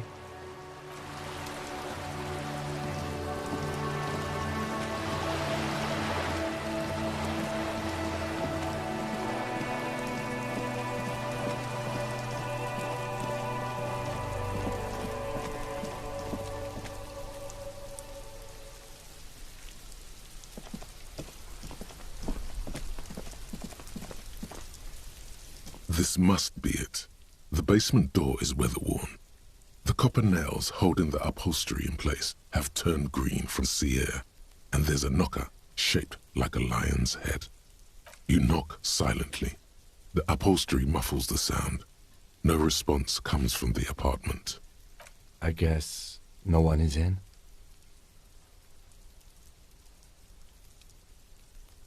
The leather upholstery is worn and rough against your jaw. You don't hear any movement.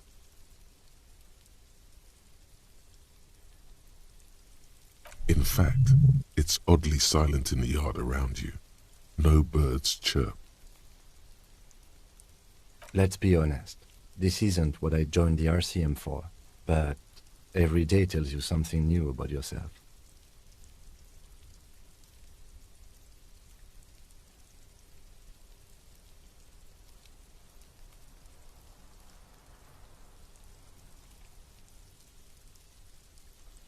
Apparently, working with the local union boss to get info on an investigation is not something I'm squeamish about. If the Merc Tribunal happens before we solve this, we are looking at casualties. What's one unlocked door compared to that? On the other hand, we could just leave and tell Evrart we opened the door. No one seems to be tailing us to see if we actually did it. Yes, presenting a fabrication is known to get results here and there. You took this task. You make the call.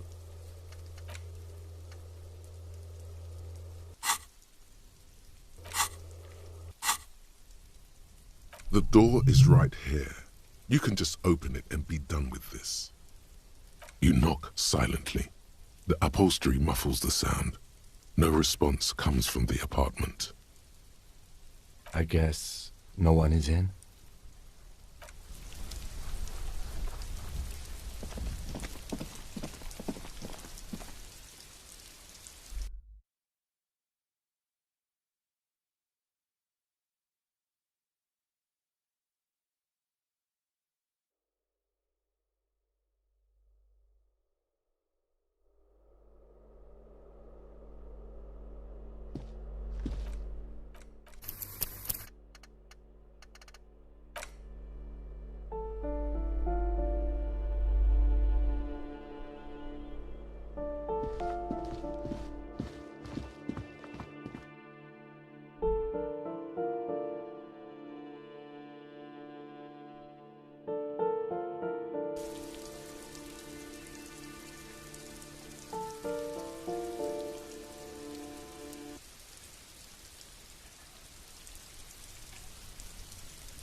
Gendarmerie, you found me.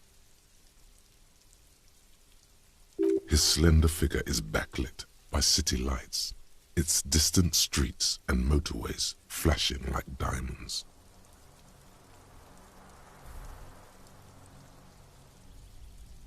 It was mine. My friends use it from time to time to visit me.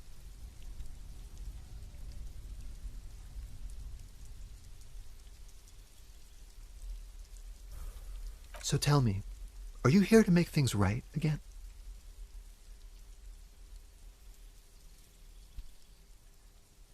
Beautiful. I have some good news for you. My Sunday friend is visiting me tonight. I told him about you and he'd like to say hello. Step in. He's already waiting.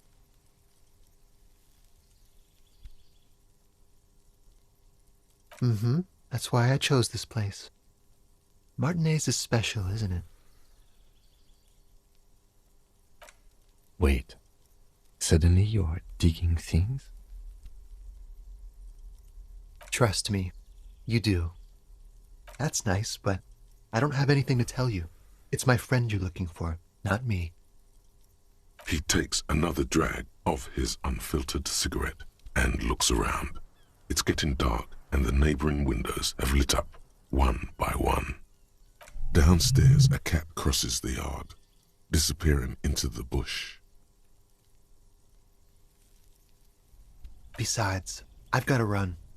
Something tells you you're never going to talk to an individual this cool or mysterious ever again. Just look at it. It's a beautiful night. Who's going to stay in on a night like this?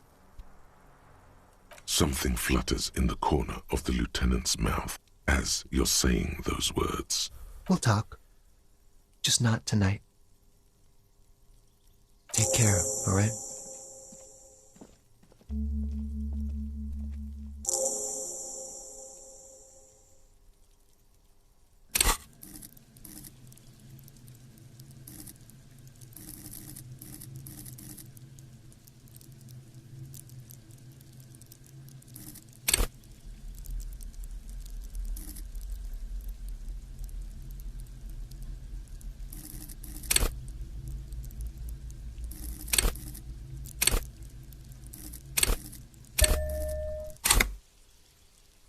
And he's gone again.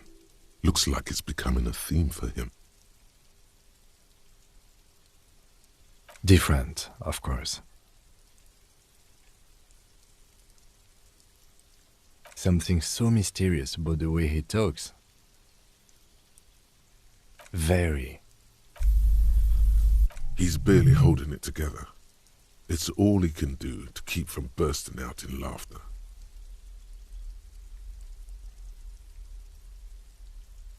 Come on, detective, let's go. We've got a potential witness to interview.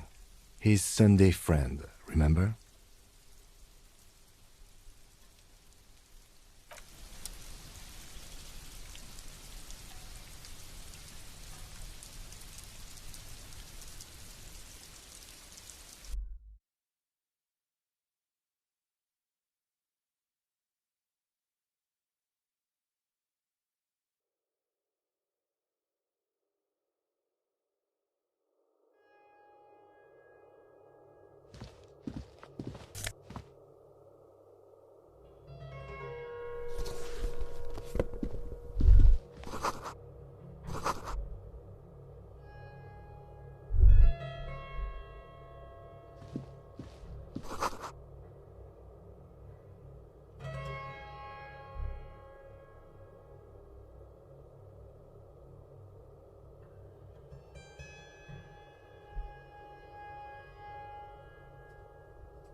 Officers of the Revachol Citizens Militia.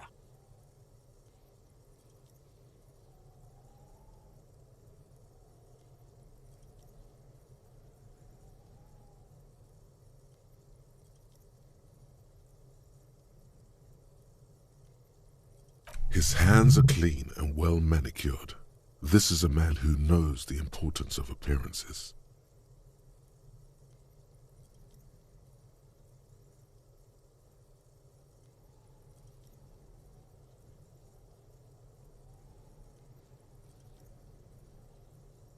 My name is Charles Vildrouin, and I am an official with the coalition government. I work for the Institute of Price Stabilité on assignment from Sur la Clé.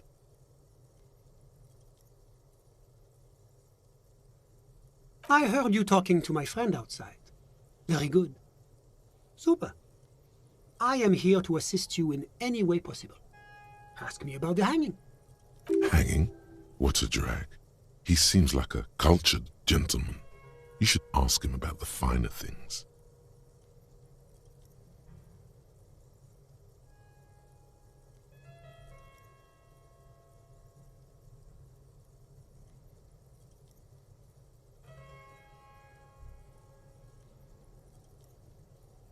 Oh, we got it from an atelier in the East Delta Commerce Center. Personally, I think it's a little culturally insensitive, but the material is great. Sadly, the shop is now out of business.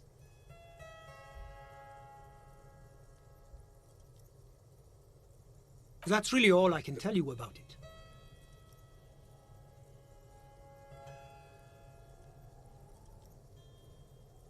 The lieutenant takes out his notebook and nods to you to proceed. The coalition is only looking out for the price stability. Inflation is a killer, like a heart disease blocking the normal circulation of the economy. It must be controlled. The economy impacts the entire international community, which is why it requires international oversight.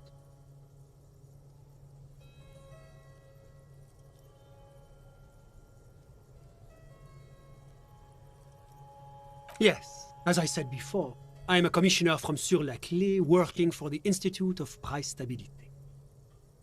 This is one of the main projects of the Moral Intern. Wait, there isn't actually an Institute of Price Stability, is there? Or maybe there is. God, it's impossible to understand whether someone from the Moral Intern is joking or not. La communauté internationale is what Revacholians colloquially call the coalition. In other words, the nations that stopped the disaster of the revolution. It is the most important thing. It's the central goal of any sound monetary policy. Maintaining the price stability is essential to maintaining high levels of economic activity, which is essential for maintaining high levels of employment, which is essential for maintaining the social stability.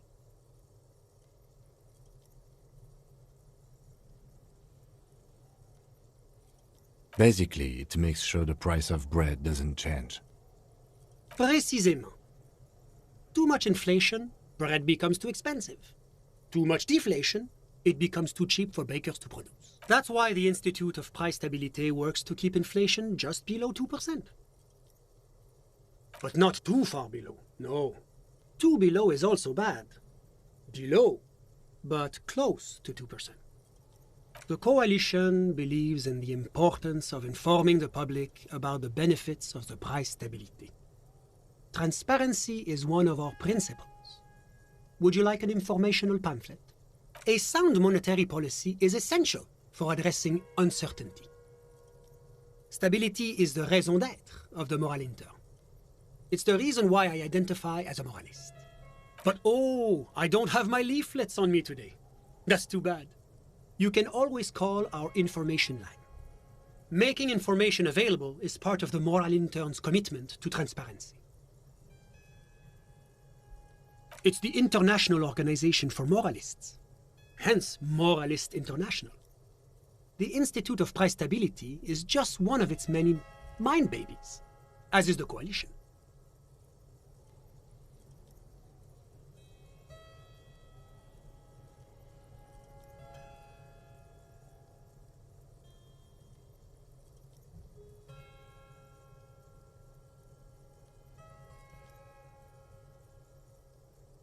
There are more nefarious powers to work for than the Moral Intern. But of course. Because moralists believe in a normal, stable world governed by democratic values. Me? You've managed to catch the lieutenant off guard, but only for a moment. He quickly recomposes himself.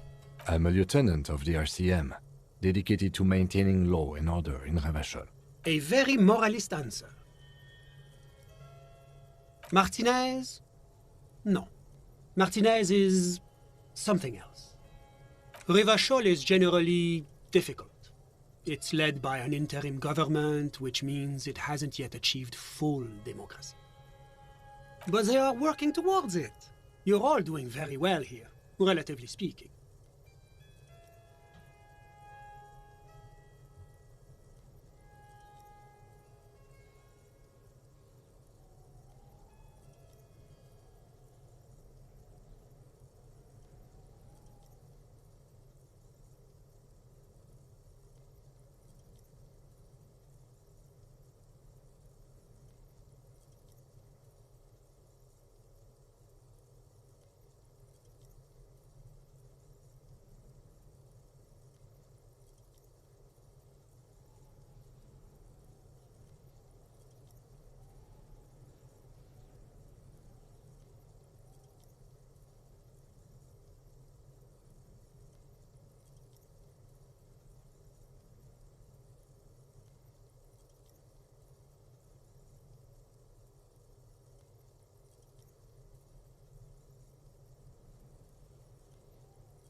Of course, the detective's personal views do not represent the views of the RCM. Your full autonomy is important, I agree. But it's an ongoing process. Nothing happens overnight. Now, enough of this delightful political interlude. Was there anything else you wanted to ask? What's there to say? Sur-la-Clé is a modern, urbanized country that measures very high on the Human Development and Freedom Index. Mostly, though, it's known as the executive heart of EPIS.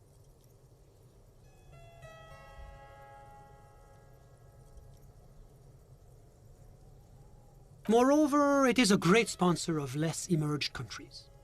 Revachol is only one of its many darlings whose progress it supports and cherishes. Darlings? That can't be an official designation. Because a great percentage of Revachol's culture hails from Sur-la-Clé. Its language, its people, its cuisine even. Or at least in the downtown La Delta area. Jamrock and other parts of the international zone have been mercifully spared of Sur-la-Clé's love for meatballs and mashed potatoes. Ah, well, I'm renovating it. It is an interesting project. The building used to be a 12-story skyscraper before the cannons took the top 4 stories off. This, of course, happened when the Coalition forces landed here. You could say I'm undoing some of the material damage the international community caused when we arrived here.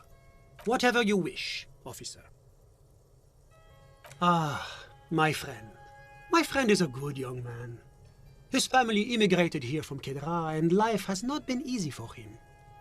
But he understands the importance of education. He has taken his future into his own hands, and that's all that matters. Kedra is a candidate member of APIS. But, between you and me, their potential membership is a more contentious issue. That it's never going to happen.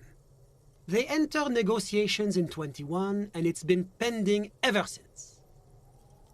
EPIS is a very special program developed by the Moral Intern to support certain Occidental nations. It began as a unified system of weights and measures, which proved to be a wild success. Nothing but kilograms and centimeters as far as the eye can see.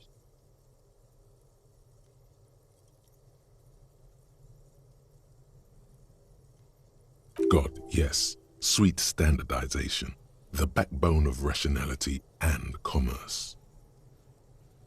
It was such a wild success that we expanded it into an economic union for the processing of steel. Another success. And between you and me, the Moral Intern feels emboldened by this success. Emboldened to take EPIS to the next level.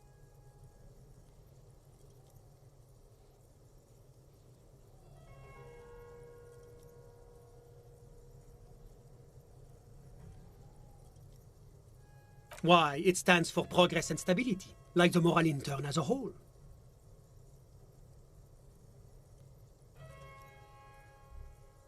It's been such a wild, extraordinary success thus far. We are very excited to take it to the next level.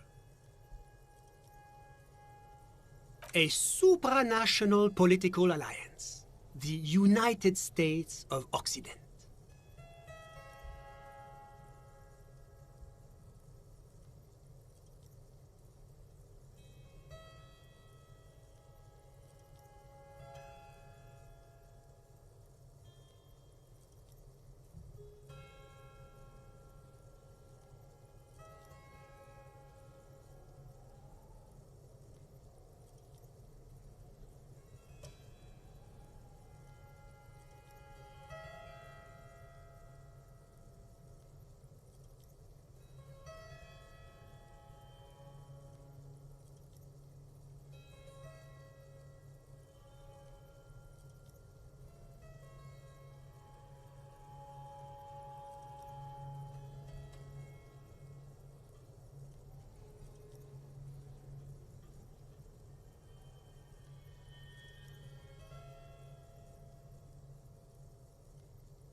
You mean Revachol?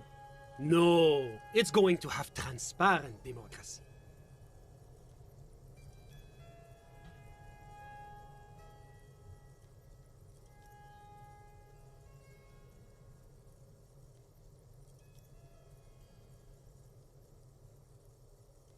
It's one day going to be a candidate member of EPIS, sure.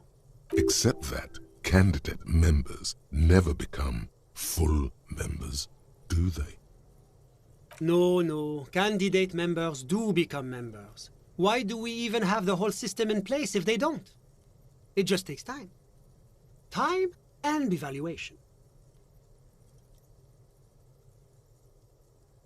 But we were talking about my friend here, not politics. How did any of us become friends? Bad things happening on the Insulindian Isola? Oil platforms ablaze in the night, civil wars lasting for years. Finally, the international community is forced to step in.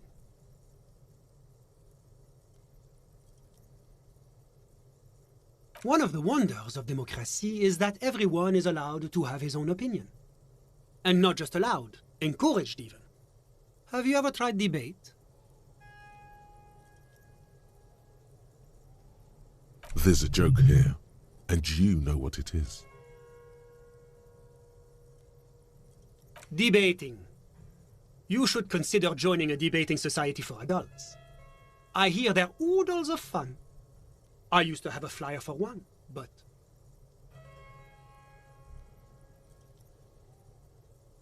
But now that I start thinking of it, it was for an improv class anyway. It's this funny theater thing, you know? Very creative. helps relieve stress. A chill runs down your spine as you envision a half-dozen people in professional attire standing around a chair, awkwardly pretending to be waiting for a motor bus. It's neither funny nor creative.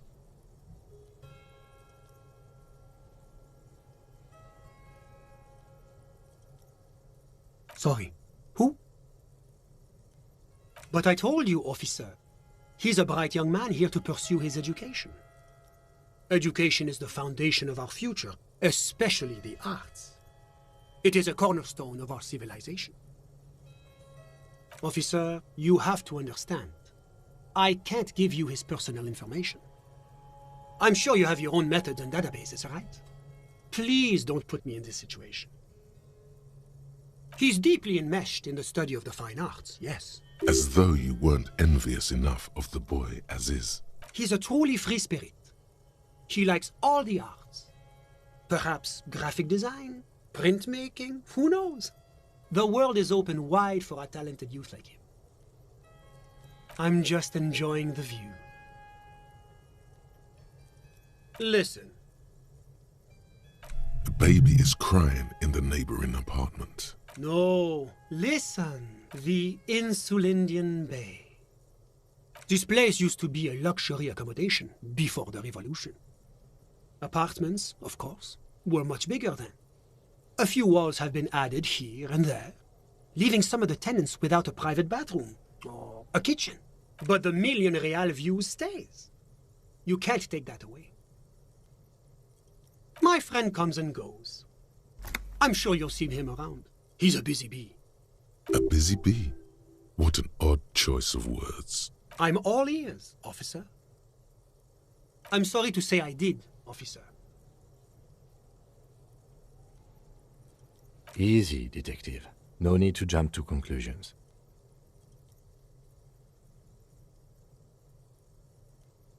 Officer, it's very difficult to describe what I saw that night. It was so surreal to me, like in a play. He holds out his hands and blossoms his fingers, like a drama teacher setting the scene. What do you mean, like in a play? It was just so strange. I could barely comprehend what was happening. I was on the balcony when it happened, getting some fresh air.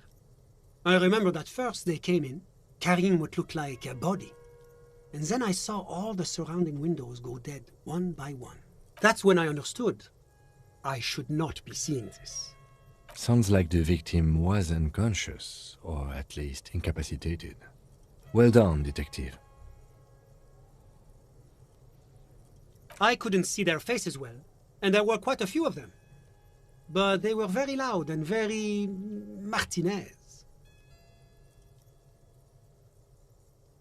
Let's just say that the laboring classes can get rather expressive with their profanities.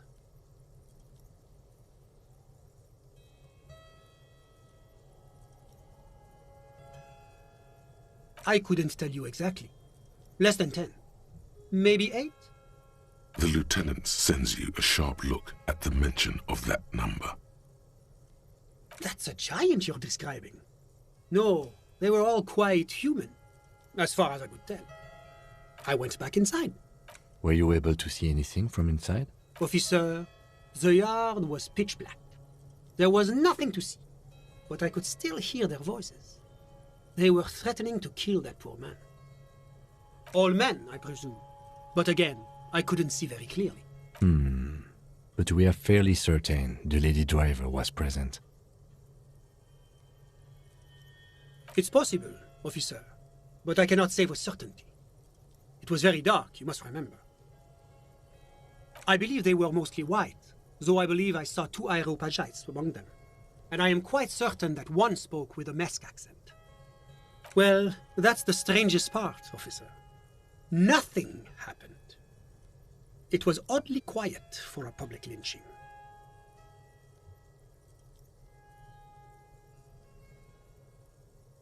Eventually, their shouts died down, and that was all. There were no gunshots, no celebratory shouts, no anything.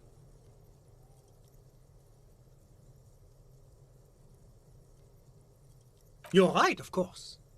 That is what one is supposed to do in such circumstances. I was simply in shock. I'm afraid I don't have anything else to add. About what time was all this happening, approximately? All I can say is that it was late. My watch. Yes, now I remember. It was 30 minutes past midnight, give or take.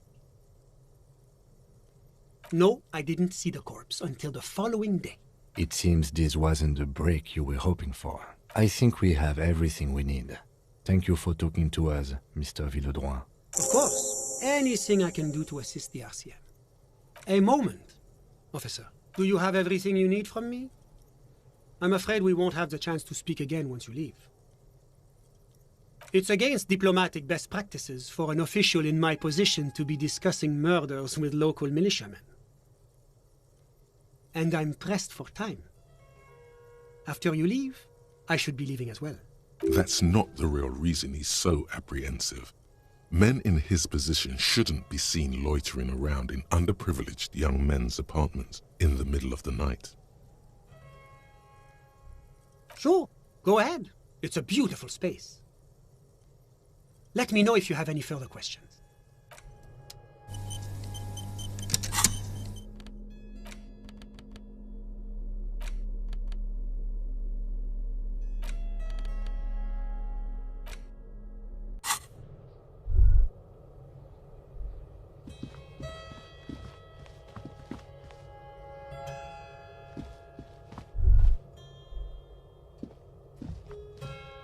Yes? What do you want to know?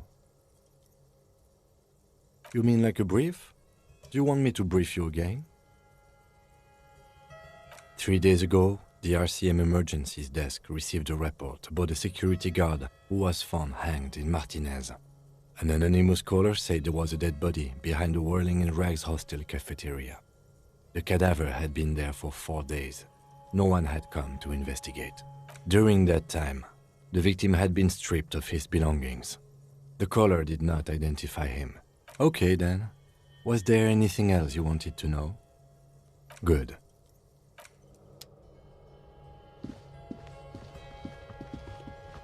Was there anything else? Of course.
You're back.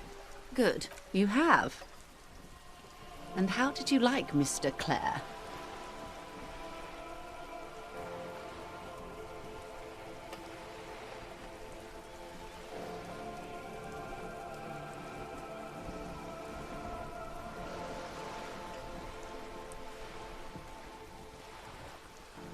Of course, Detective. Excuse me for implying otherwise. The RCM does not pick sides in this. I hope it doesn't come off any other way. Of course. And I don't expect you to share anything he told you with me. I'm not a corrupt verm myself. However, if you felt like discussing something, how could I stop you? Are we not human? Are we not curious to hear another person's take? It's only natural. We would only be gossiping. Intellectually speaking, it would be quite interesting to hear what she has to say about these things.